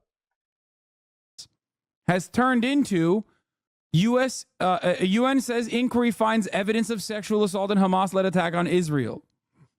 So the goalpost has shifted dramatically from the original erroneous and very extreme claim to a much more moderate and much more likely claim that still, unfortunately, has no evidence whatsoever. Yeah, clear and convincing information that hostages held in Gaza subjected to sexual violence, says UN Special Representative. This is the article headline from the United Nations' own PR. Hold on. Let's rewind that so we can pay attention. So looking up the original one, screams without words how Hamas weaponized sexual violence on October 7th. The Times investigation uncovered new details showing a pattern of rape, mutilation, and extreme brutality against women in the attacks on Israel. I'm not going to read all this shit, but literally here's a witness account, here's the locations, phones, interviews, 150 people. And the visual evidence is disturbing to see. You know what? They should just fucking publish it. Honestly. Like, if the state of Israel had any fucking balls, they would call out Hasan Piker in particular, and they would literally just, like, they would talk to Jeffrey Bezos about what Hasan Piker has been saying on his fucking stream. They would literally just buy his stream, and they would just show all the fucking videos. That'd be great. Fucking 48-hour fucking snuff films on fucking Hasan Piker's chat. Oh, you fucking twat. All right, let's continue. To the sexual violence, says UN Special Representative. This is the article headline from the United Nations' own PR. The United Nations' own PR also openly buries the lead and says that this was not investigative in nature. Lastly, again, distinction. They sent a forensic person. They sent an open source intelligence person. They sent somebody who studied, or they sent half a dozen or a dozen people who study sexual violence. What they're saying not investigative is that they're not law enforcement. This isn't a criminal investigation. They're not trying to set up a criminal court case. What they're trying to do is they're trying to do a fact-finding mission. He's hitting on that point over and over and over again as if it fucking matters, and it really doesn't. The mission took place over a limited period of 2.5 weeks, and in context of Israel, where no dedicated UN country, team, or infrastructure is operational, considering the scale and magnitude of the attacks and the range of locations and high number of casualties, the mission could not comprehensively cover the full range of the situation. Based on information gathered by the mission team from multiple independent sources, there are reasonable grounds to believe that conflict-related sexual violence occurred during the 7th of October attacks in multiple locations. Across various locations of the 7th of October attacks, the mission team found that several fully naked or partially naked bodies from the waist down were recovered, mostly women, with hands tied and shot multiple times, often in the head. Although circumstantial, such a pattern of undressing and restraining victims may be indicative of some forms of sexual violence. At the Nova Music Festival and its surroundings, listen to the absolute clinical tone he's had so far. He's not processing that human beings were taken from a celebratory location, that they were civilians, they were non-combatants. They were dragged, horrified for their lives, lined up, tied up, undressed, likely raped, and then shot. He did not process that information because he's so busy trying to deny that this happened or was systemic, quote unquote, that he's ignoring what the words are actually describing. If you were a human being with any level of like empathy or imagination, these sentences alone would be sufficiently horrifying. But because he's a propagandist, because he's a shill and a fucking idiot, he read that as if he was reading the ingredients list on the side of a cereal box. He fucking bloviates on his moral high horse about all the genocidal monsters that are out there that are excusing Israel's atrocities. And meanwhile, he just read the description of the execution of a dozen women who were likely raped with the same level of emotional and imaginative reflection that you would when you're preparing breakfast. This is why I think he's a massive fucking sack of shit. As if that wasn't unclear. There are reasonable grounds to believe that multiple incidents of sexual violence took place, with victims being subjected and or gang raped and then killed or killed while being raped. Credible sources describe finding murdered individuals, mostly women, whose bodies were naked from the waist down, and some totally naked, tied with their hands behind their backs, many of whom were shot in the head. On Road 232, credible information based on witness accounts describe an incident of rape of 2 women by armed elements. Other reported instances of rape could not be verified in the time allotted. The mission team also found a pattern of bound naked and partially naked bodies from the waist down, in some cases tied to structures including trees and poles, along Road 232. In Kibbutz Re'im, the mission team further verified an incident of the rape of a woman outside of a bomb shelter and heard of other allegations of rape that could not yet be verified. The mission. So hold on. I have to emphasize this again, as if I'm being clip-chimped by any of his people in the fucking future. He just read that a dozen people were fucking shot and murdered and raped and tied to trees. He just read that. Did you hear him say that? Because I heard him say that. So he just heard that. Let's see if he has any response.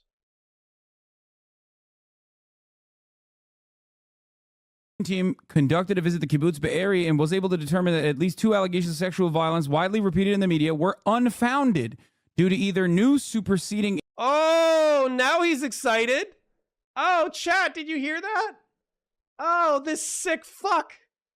Oh, he wasn't. Oh, the dozen people, the 24 people that were found at multiple locations with their pants missing, with their clothing totally missing, tied to various poles and trees and shot in the back of the head and various stages of undress. That wasn't exciting. That's not interesting. That is like reading breakfast fucking cereal. What is interesting is the 2 stories that are debunked. Wild. Fucking wild. Wild number 1, that this is on Twitch. Wild number 2, that this is like Twitch's number 1 fucking guy. Wild number fucking 3, that all his fucking dick nose fucking friends rub elbows with him. Wild number fucking 4, that this is acceptable in the United States of fucking America. Jesus fucking Christ. I would like him and Sam Hyde to sit down and have a conversation together. I would like them to have a civil and peaceful conversation about fucking politics. I would love that. Would love for them to solve their differences in the marketplace of fucking ideas. Information are inconsistent in the facts gathered. However, the primary witnesses that led with these fabulous claims. I can't imagine a bigger fucking piece of shit. I actually can't right now. Continue, please. Were still interviewed by the UN team and the authorities that repeated such fabulous narratives, exaggerated, erroneous narratives, atrocity propaganda. You know why? Do you know why, you stupid fucking cunt? You know why you read erroneous narratives? It's so you can eliminate them from what is real, which you just read. You just read it, you stupid fuck. You just fucking read it. You just read all the shit that was real. Now you're about to get into shit that's not real. Why would you interview the ones that you know aren't real in order to eliminate from the rest of the body of the fucking work, you stupid cunt? Were also interviewed as a part of this investigation that was not an investigation at all. In Kibbutz Kfar Aza, while reports of conflict-related sexual violence, including at least 1 instance of rape, could not be verified, available circumstantial evidence may be indicative of some forms of sexual violence. In this kibbutz, similar to other locations, female victims were found fully or partially naked from the waist down with their hands tied behind their backs and shot. In the Nahal Oz military base, the mission team reviewed reports of sexual violence, including a case of rape and genital mutilation, neither of which could be verified. With respect to the latter instance, while the forensic analysts reviewed injuries of intimate body parts, no discernible pattern could be identified against either female or male soldiers. However, 7 female soldiers were abducted from this base into Gaza. So the actual evidence that comes from forensic investigations that are professional forensic investigators and not simply photos that you're looking at actually show that these claims are not valid. As a matter of fact, they have been... This guy's such a fucking idiot. This guy's such a fucking idiot. He literally just read that males and females were raped with foreign objects. That's what he just read. He just read that a forensic pathologist found that there were signs of abuse in the fucking genital region, but it was consistent between the genders. To make sure I'm not making shit up, let's go ahead and back it up. Why not? We're here. We're on a fact-finding mission ourselves. We're not an investigative team. We're just some dickhead with a fucking webcam. Why not? Identified against either female or male soldiers. One instance of rape could not be verified. Available circumstantial evidence may be indicative of some forms of sexual violence. In this kibbutz, similar to other locations, female victims were found fully or partially naked from the waist down with their hands tied behind their backs and shot. I have to point this out again, guys. I have to point this out again. This is one of the most monetized and popular fucking streamers in the world. He is reading to you a description of women having their pants taken off, tied around trees and poles, and being shot in the back of the head. And this is not sufficient evidence for him to believe that sexual assault was likely. And furthermore, he wants to find the fucking jizz related to it. That's what he's saying right now. He's saying that women being tied to various vertical objects and having their pants removed and then being shot in the back of the head is not sufficient. And he's saying there's no evidence. I know I'm repeating myself. And I'm sorry for that. But the level of disgust and disdain that you should have for this person is very high. The only level of disgust and disdain that you should have that's higher than this are the people who actually committed the crimes. Because apologizing for people who committed these crimes is pretty fucking bad. Doing the crimes is obviously infinitely worse. However, rape and murder apologia, I couldn't even have imagined it was this bad. When I called it out on Twitter, I could not have imagined that it was this bad. It's actually this bad. Let me change my OBS back. What a monstrous piece of shit this fucking guy is. In the Nahal Oz military base, the mission team reviewed reports of sexual violence, including a case of rape and genital mutilation, neither of which could be verified. With respect to the latter instance, while the forensic analysts reviewed injuries of intimate body parts, no discernible pattern could be identified against either female or male soldier. Okay. So what he's saying there, I want to clarify, because he's acting like this is an exonerating fact. This is how wildly fucking stupid Hasan's audience is. This is how wildly fucking stupid Hasan's audience is. That description should tell you that there were male and female soldiers that were there, but they couldn't identify a pattern that applied exclusively to females, but there was signs of genital damage. Do you know what that tells me? That tells me that their fucking genitals were set on fire in order to destroy the evidence, or their bodies were set on fire in general, or their genitals and their anuses were stabbed, cut up, slashed up, but they found that in both males and females. So what you're actually talking about, what is actually being said right now, but they're using sanitized language for the sake of the report, is that male soldiers and female soldiers who surrendered to Hamas were butchered in their junk. Which is why I was told as a former Marine, don't surrender. They'll rape you. They'll kill you. And they'll kill you bad. Fire all of your bullets and save the last bullet for yourself. That's what I was told in reference to, Muqtada al-Sadr's militia and, Al-Qaeda in Iraq. That's what I was told. I was told, empty my magazines, and if there's still some dudes coming after me, then at that point, save the last round for myself and dome myself, because I don't want to survive what they're going to do to me next. And by the way, I can't think of anything worse than being sodomized or stabbed in the fucking junk.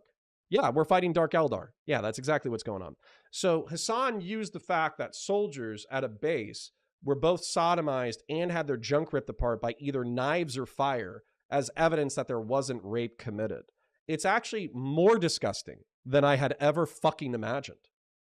It's actually more disgusting. And by the way, these are your friends. These are your cousins. These are your nephews. These are your nieces. These are young people in America being radicalized by this stupid fucking cunt because they don't have the ability to read and understand information by themselves. So they rely on this 36-year-old fucking Nepo baby, fail son, retarded fucking cunt who has no business talking about what his own fucking asshole looks like, let alone geopolitics or violence. He literally just read a story about how people were raped and fucking murdered in some of the most egregious ways possible, but he's so fucking dense, he thinks it's evidence exonerating rape. What a fucking idiot. What a fucking tool. I can't believe it. It's unbelievable. I know I'm repeating myself, and I apologize to you guys. But this is, it's fucking amazing. What a stupid fucking cunt. Let's continue. Let's continue to suffer together, friends. Soldiers. However, 7 female soldiers were abducted from this base into Gaza. So the actual evidence that comes from forensic investigations that are professional forensic investigators and not simply photos that you're looking at actually show that these claims are not valid. As a matter of fact, they have been invalidated. Understand the weight that a forensic investigation carries in comparison to eyewitness testimony in a chaotic situation, which will always be, very difficult to be found reliable. It is the dream of trial lawyers to fucking completely pick through eyewitness eyewitness testimony, because eyewitness testimony is notoriously unreliable, and you can make the person come across as completely not credible, even if they actually did see something. The weight that forensic evidence made by forensic pathologists who investigated the matter is infinitely higher than eyewitness testimony, and yet the eyewitness testimony in this circumstance still doesn't show what the report is overwhelmingly claiming it shows. With respect to hostages, the mission team found clear and convincing information that some have been subjected to various forms of conflict-related sexual violence, including sexualized torture and sexualized, cruel, inhuman, and degrading treatment, and it also has reasonable grounds to believe that such violence may be ongoing. I don't know what... Okay, I want to point this out again. Sorry for interrupting again, but I just wanted to make sure that after going on a 5-minute fucking rant about how these soldiers have been raped and murdered, that I wasn't, outside of my ass, right? I'm not. So in Kibbutz Bari, there was 2 unfounded stories. One of them was a pregnant woman who had been ripped open before she was killed. Lucky for her, she was just murdered. The pregnant woman was just murdered, so don't worry about it, gang. She wasn't ripped apart. She was just murdered. Other allegations included objects intentionally inserted into female genital organs could not be verified by the mission team. Okay, great. So you have 2 allegations. The base is verified. So that means that Hamas militants did use foreign objects in order to rape female and male soldiers and rip up their genitals. Okay. Just making sure we're all on the same page, team. What a stupid fuck. Led them to say this. I don't know what led them to write this. They must have interviewed the hostages. We did see, even from the Guardian article, conducting an interview with one of the hostages, that they had heard that other hostages may have been sexually assaulted. It was not direct from a hostage, rather secondhand accounts of what they think happened. As far as I understand, and I might be totally wrong on this, I'm going to try to chill out a little bit. Yet to see a hostage talk about firsthand accounts of being sexually assaulted, just so we can actually make it through the content. Their Palestinian captors. Even Al Jazeera has taken the stance that this report is pretty damning for Hamas. I don't know why you're even attempting to victim blame. Wait, what? To be fair, pro-Palestinians take the UN at face value. First of all, I don't give a fuck what Al Jazeera is saying. I don't give a fuck what anyone is saying. I'm looking through this. I don't care what anybody's saying because I don't have reading comprehension.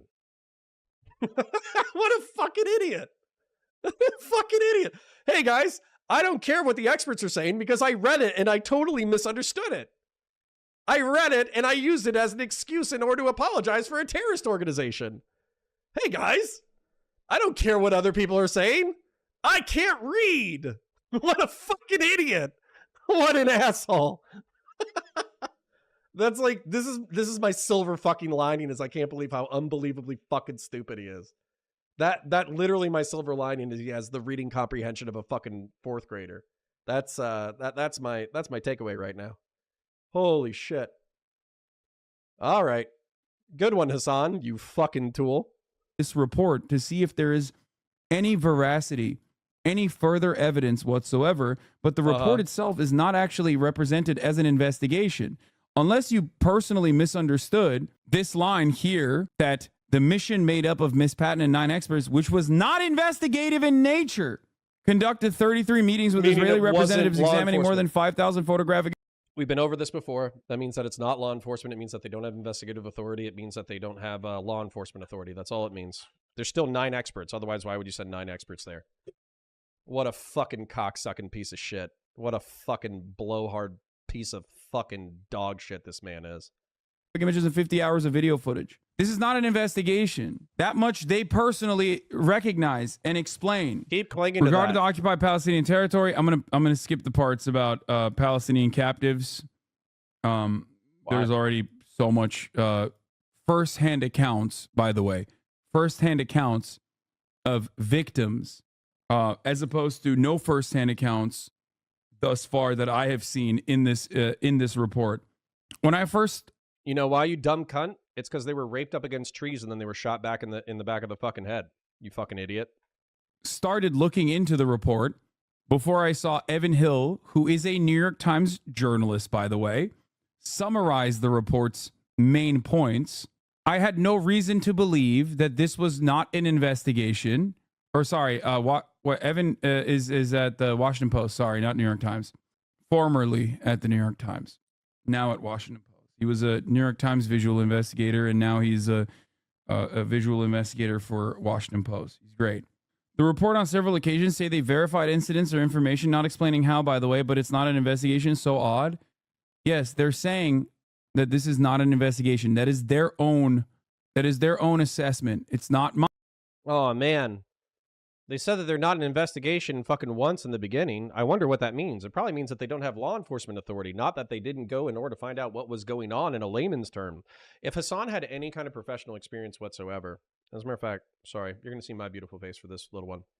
If Hasan had any professional experience whatsoever, if he had worked as an insurance claims adjuster, if he had worked as a law enforcement dispatcher, if he had worked as a law enforcement officer, if he had worked as a business administrator, if he had worked as a manager for a salesperson, if he had worked as a fireman, if he had worked as a school teacher, if he had worked as fucking anything before his fucking nepo goddamn uncle fucking gave him a sales job at his fucking sweet little cushy gig at TYT, before he leveraged that into a media career in which he fucking fails to read and comprehend documents for a fucking for a coterie of idiots, then he might know that there's layman uses of words and that there's professional uses of words. This is clearly a professional use of a word.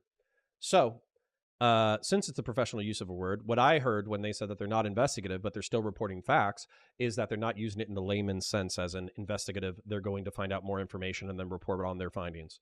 That's obviously what they're doing. What they mean by investigative is that they're not a law enforcement organization. I've already said this once. I'll say it again, because frankly, I feel like if Hasan is going to repeat his fucking retarded ass points to fucking tens of thousands of people, then I should be able to repeat my above average intelligence fucking points to you fine folk who are here tonight. So thank you kindly to you fine folk who are here tonight. We're almost 70 cross-platform. Go ahead and donate, like, share, subscribe, etc., etc. If you enjoy me talking shit about Hasan, then obviously, support me in all my various ventures. Hey, shit, this is a new fucking content format. It's me attempting to not have a fucking heart attack while watching Hasan Piker content.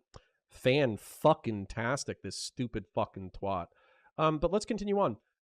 It needs to be remarked, he literally read evidence about sexual assault, and then he said that it was no evidence of sexual assault. Genuinely amazing fucking content. I can see why he's so successful. Mine, that's what they are saying. They're saying that this is reporting on what the Israeli authorities have said thus far, pretty much. No, you stupid twat. Why do they publish it at all? Well, I don't know.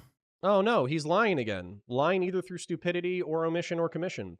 They had 33 meetings with institutions on the 10/7 attacks. 2 of them were a forensics institution in the morgue who actually saw the bodies. They reviewed 500 hours of footage, including photos of autopsies. They had 34 interviews with hostages, first responders, and witnesses, which is the closest that you can get without actually interviewing somebody who was actually raped or murdered. There were 1,200 fatalities, 900 civilians. None of that's in dispute. These bodies were shot, burnt alive, grenaded, and hunted down on the music festival. Sexual violence was evidenced by dozens of women at different locations being tied to various vertical objects, their pants and clothing being either partially removed or totally removed, and then them being executed by being shot in the back of the head. They did see decapitations, and they did see looting.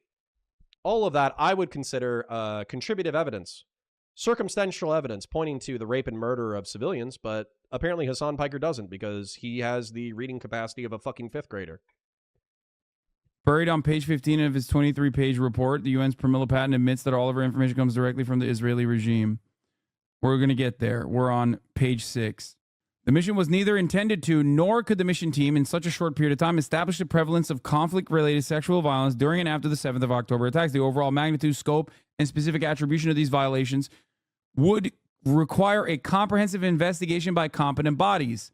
Point number 19 on page 6. Once again, ironic, I was just showing you their summarization, but it is once again reinforcing exactly what I was saying, exactly what they have said. What? Bruh, don't say you don't know. Explain it, lol. We all know, but what are you talking about?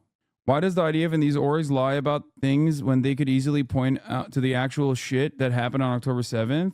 Explain why they lie. Expand on your idea. Why they lie? What do you mean? It's atrocity propaganda in order to launder a fucking narrative that Israel's ethnic cleansing campaign is actually totally valid and just. The further we move away from October 7, the more Israel continues to be violent against the Palestinian population, the more they fucking kill people at like humanitarian aid con. I'm going to be real with y'all. If, let's say on 9/11, instead of flying planes into buildings, the jihadis had instead just landed at the airport, had run through with AK-47s, and had zip-tied women up to vertical columns inside the airport and executed them after taking off their pants and shirts, that would be enough for me. I wouldn't care if there was a physical rape. The mere implication that they had raped the women and men would be enough. If an opponent organization, a rival military faction, kidnapped the soldiers from my army and then fucked up their genitals with knives and fire, then you better fucking believe that I'm going to kill every single fucking one of them. Okay? In a professional military sense, of course. But you better fucking believe that this is more than goddamn enough. So acting like Israel needs to lie. They don't need to lie.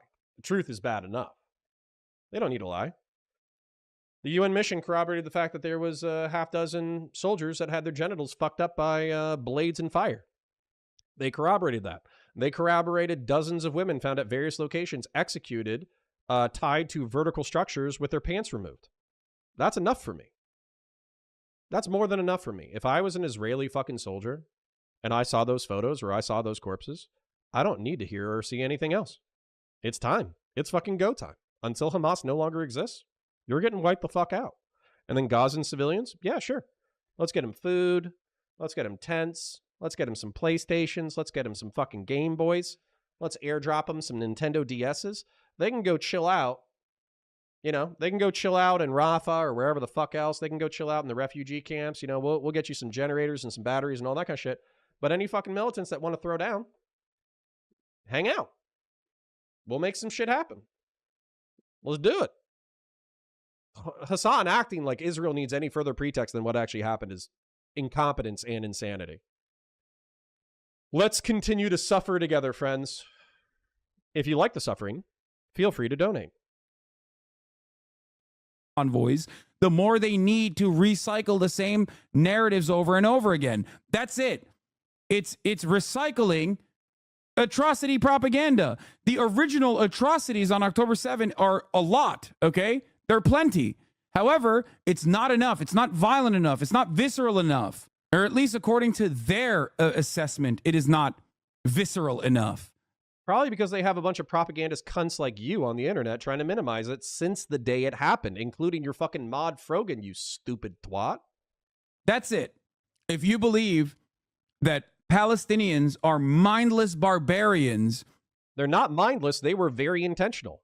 They very much intentionally took the clothing off of those women, tied them to vertical structures, and execute them. They were very much intentional when they decided to fuck up the genitals of those soldiers. They were very much intentional when they decided to throw grenades into civilian centers. They were very much intentional when they set those bodies on fire. They weren't mindless. They were intentional, which is worse, which means that they're even more deserving of their punishment. Interested in doing gang in a situation where they're literally being fucking like, where the Israeli forces are defending Israel and fucking shooting at them. But even in that, because they're such bloodthirsty barbarian monsters, that they took the time out to cut tits and play soccer with titties that they cut out, and cut a baby out of their fucking out of the mother's womb and like play soccer with the baby. Or he has to go to exaggeration. He has to go to exaggeration because he knows that if he admits the fucking truth, then Hamas deserves every single fucking bit of what they're getting. Engage in acts of gang in that fucking situation.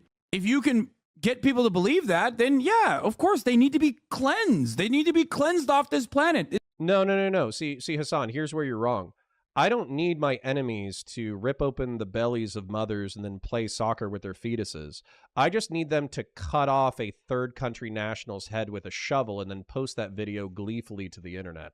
I just need them to tie women to vertical structures, take their pants off, and then execute them. I just need them to parade with a body in the back of a truck as if it was a deer trophy. I just need them to say that they won't be satisfied until my country's destroyed. That's all I need. And by the way, it's not my fucking country, it's Israel's. So my sympathy for Hamas or anybody who sympathizes with them has plummeted. Thank you, Hasan Piker. You have radicalized tens of thousands of young people into the worst, shittiest political positions on the fucking face of the planet. You have radicalized me in the opposite fucking direction. Thank you kindly, you stupid fuck. This is dehumanization 101. Perhaps yeah, they deserve it.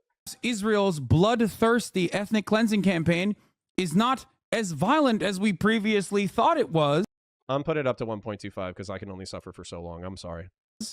When looking at the actual facts, and perhaps it's maybe a little valid that they are just taking all of the efforts that they are to just like truly rid Palestine of the scourge of Hamas. Yeah, they're totally justified. You're right. How does the Kool-Aid taste? Are you seriously fucking trying to claim that a terrorist organization didn't commit any sexual violence? Did I say that? Did that come out of my mouth? It didn't. No, you're just doing Apologia, you stupid twat. That's why you have to fucking try to shove that narrative into my mouth. I never said that at all. As a matter of fact, I said that there is a high likelihood that sexual assault and sexual violence occurred on October 7th. What I'm simply looking at right now is this fucking report that I thought was going to actually show how. Hey, you know what, guys? I'm a call it because he's going to repeat himself and I'm going to repeat myself, and I don't want y'all to suffer, and I don't want to suffer much more anyways. I can feel my blood pressure and heartburn fucking rising. If anybody wants to send me any redeeming clips, let's just say Hasan totally redeems himself. At the end, he's like, you know what, guys? I have the reading ability of a fucking middle schooler. Turns out I'm totally fucking retarded and I have the reading comprehension of a fucking 8th grader. I went back and I double checked the soldiers, and I realized that they were actually talking about how both men and women had their genitals burned and or cut to shit. I actually went back and I realized that all of the evidence that I had said doesn't exist actually does exist. And not only that, it's listed in the fucking report. That is, if he goes back and he totally redeems himself by the end of the fucking stream, feel free to send me a clip. I just don't believe it exists, and I'm not going to continue to suffer, and I'm not going to continue to force you to suffer. I think we got let me summarize it for you. I'm going to summarize it for you one more time just in case you made it this far, okay? The Hasan and Hasan Simp industrial complex, they wanted Israel as soon as the bodies weren't even cold. They wanted all the refrigerator trucks from Israel to roll out to the scene and to do perfect forensic preservation of the bodies. The reason why Israel didn't do that is because it's a war-torn situation in which 900 civilians were murdered and 300 military members were murdered. Then they did have evidence of men and women genitally mutilated with either blades or fire. They didn't specify. They had 33 meetings with institutions since 10/7. 2 of them were the morgue and the forensics. They had 500 hours of footage, including photos of mutilated bodies and autopsy photos. They had 34 interviews with hostages, first responders, and witnesses. They had 900 civilian fatalities, 1,200 total. They were shot, burnt alive, grenaded, and hunted down at the music festival. This is not in dispute. There was evidence of sexual violence, decapitation, and looting. None of this is in dispute. If Hasan says that this is in dispute, he's either lying or he's fucking retarded. It's one or the other. And frankly, I think it's both. I think he's a lying fucking retard. So, when he comes out and he says that there's no evidence, what he wants is I'm just going to be vulgar. He wants the semen. He wants the blood. He wants the black light fucking semen like Nick the Knife Fuentes when Jaden left Nick's apartment and Nick went in afterwards with a black light to see if he could find jizz all over his fucking apartment. That's what Hasan wants. He wants rapist jizz recovery. What a fucking psycho fucking freak with the reading comprehension of a middle schooler. It's amazing. Honestly, I wish nothing but the worst for Hasan. I hope he stubs his toe. I hope he loses his clout. I hope his viewership falls off. I hope I wish his dog well. That's about it. I wish his dog well. Besides that, I hope all of the worst things for him and him exclusively. What a horrible incomprehensibly fucking stupid human being. Just absolutely amazing. Mind-blowing that he has a following. Part of the reason why I don't watch Hasan content is because it pisses me off so much, because I can't believe a fucking man that stupid has a fucking following. It actually blows my goddamn mind.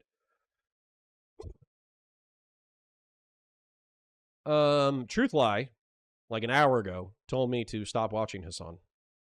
Probably would have been good for my mental health, I'll tell you that. And then I'm just scrolling to see if there's any counterpoints in chat. I'm going to answer you guys shit, and I'm going to wrap it up. Start your own PMC? Nah, my war days are done. I'm old. My bones hurt.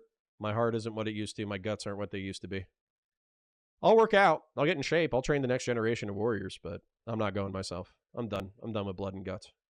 That's a young man's game. Christian Blair says, Connor, we don't give a fuck about covering Hasan. It's the same shit all the fucking time, lol. True. True. Thank you. Enduring this couldn't be easy. Hope you cover something more bearable next time. Thank you, Niz. On one hand, there's something to be said for like calling somebody a fucking retard. Oftentimes, people very much enjoy you needling somebody who is an idiot, but this is beyond idiocy. This is vile. This is like evil. So I'm all for taking down my political interlocutors in criticism. But I don't feel like criticism right now, right? I feel like doing something else. So, Super Chat wouldn't let you say Hasan. That's funny.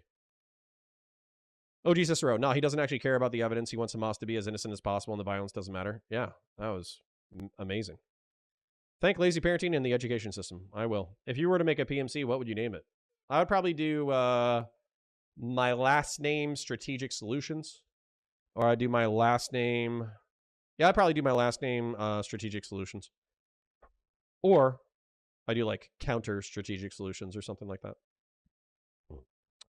Shogun 24 is a good show. Excellent. All the cool PMCs are named after composers. True. Apparently being a PMC is not all it's cracked up to be. I actually have a few friends who are PMCs, and they're babysitters, basically. They're State Department babysitters. All right, chat. Let's relax for a second.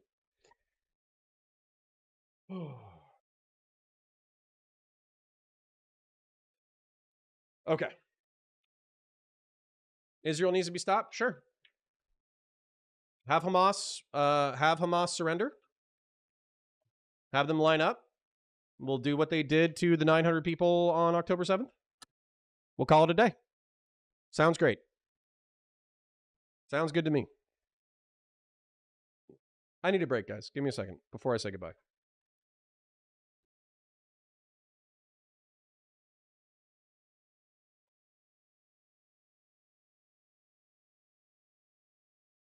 Okay. Yeah, then they don't have to surrender and we'll kill them all. How about that 15 drinks then? We'll just kill them all. Easy solution. Easy day. Yeah, well. Nobody disputes 900 dead. So, you know what, guys? I appreciate you. I appreciate the 65 to 70 people who hung out with us cross-platform. Parasocial love to you and yours. I'm going to go relax for a minute. I appreciate you. Have a good one. Bye.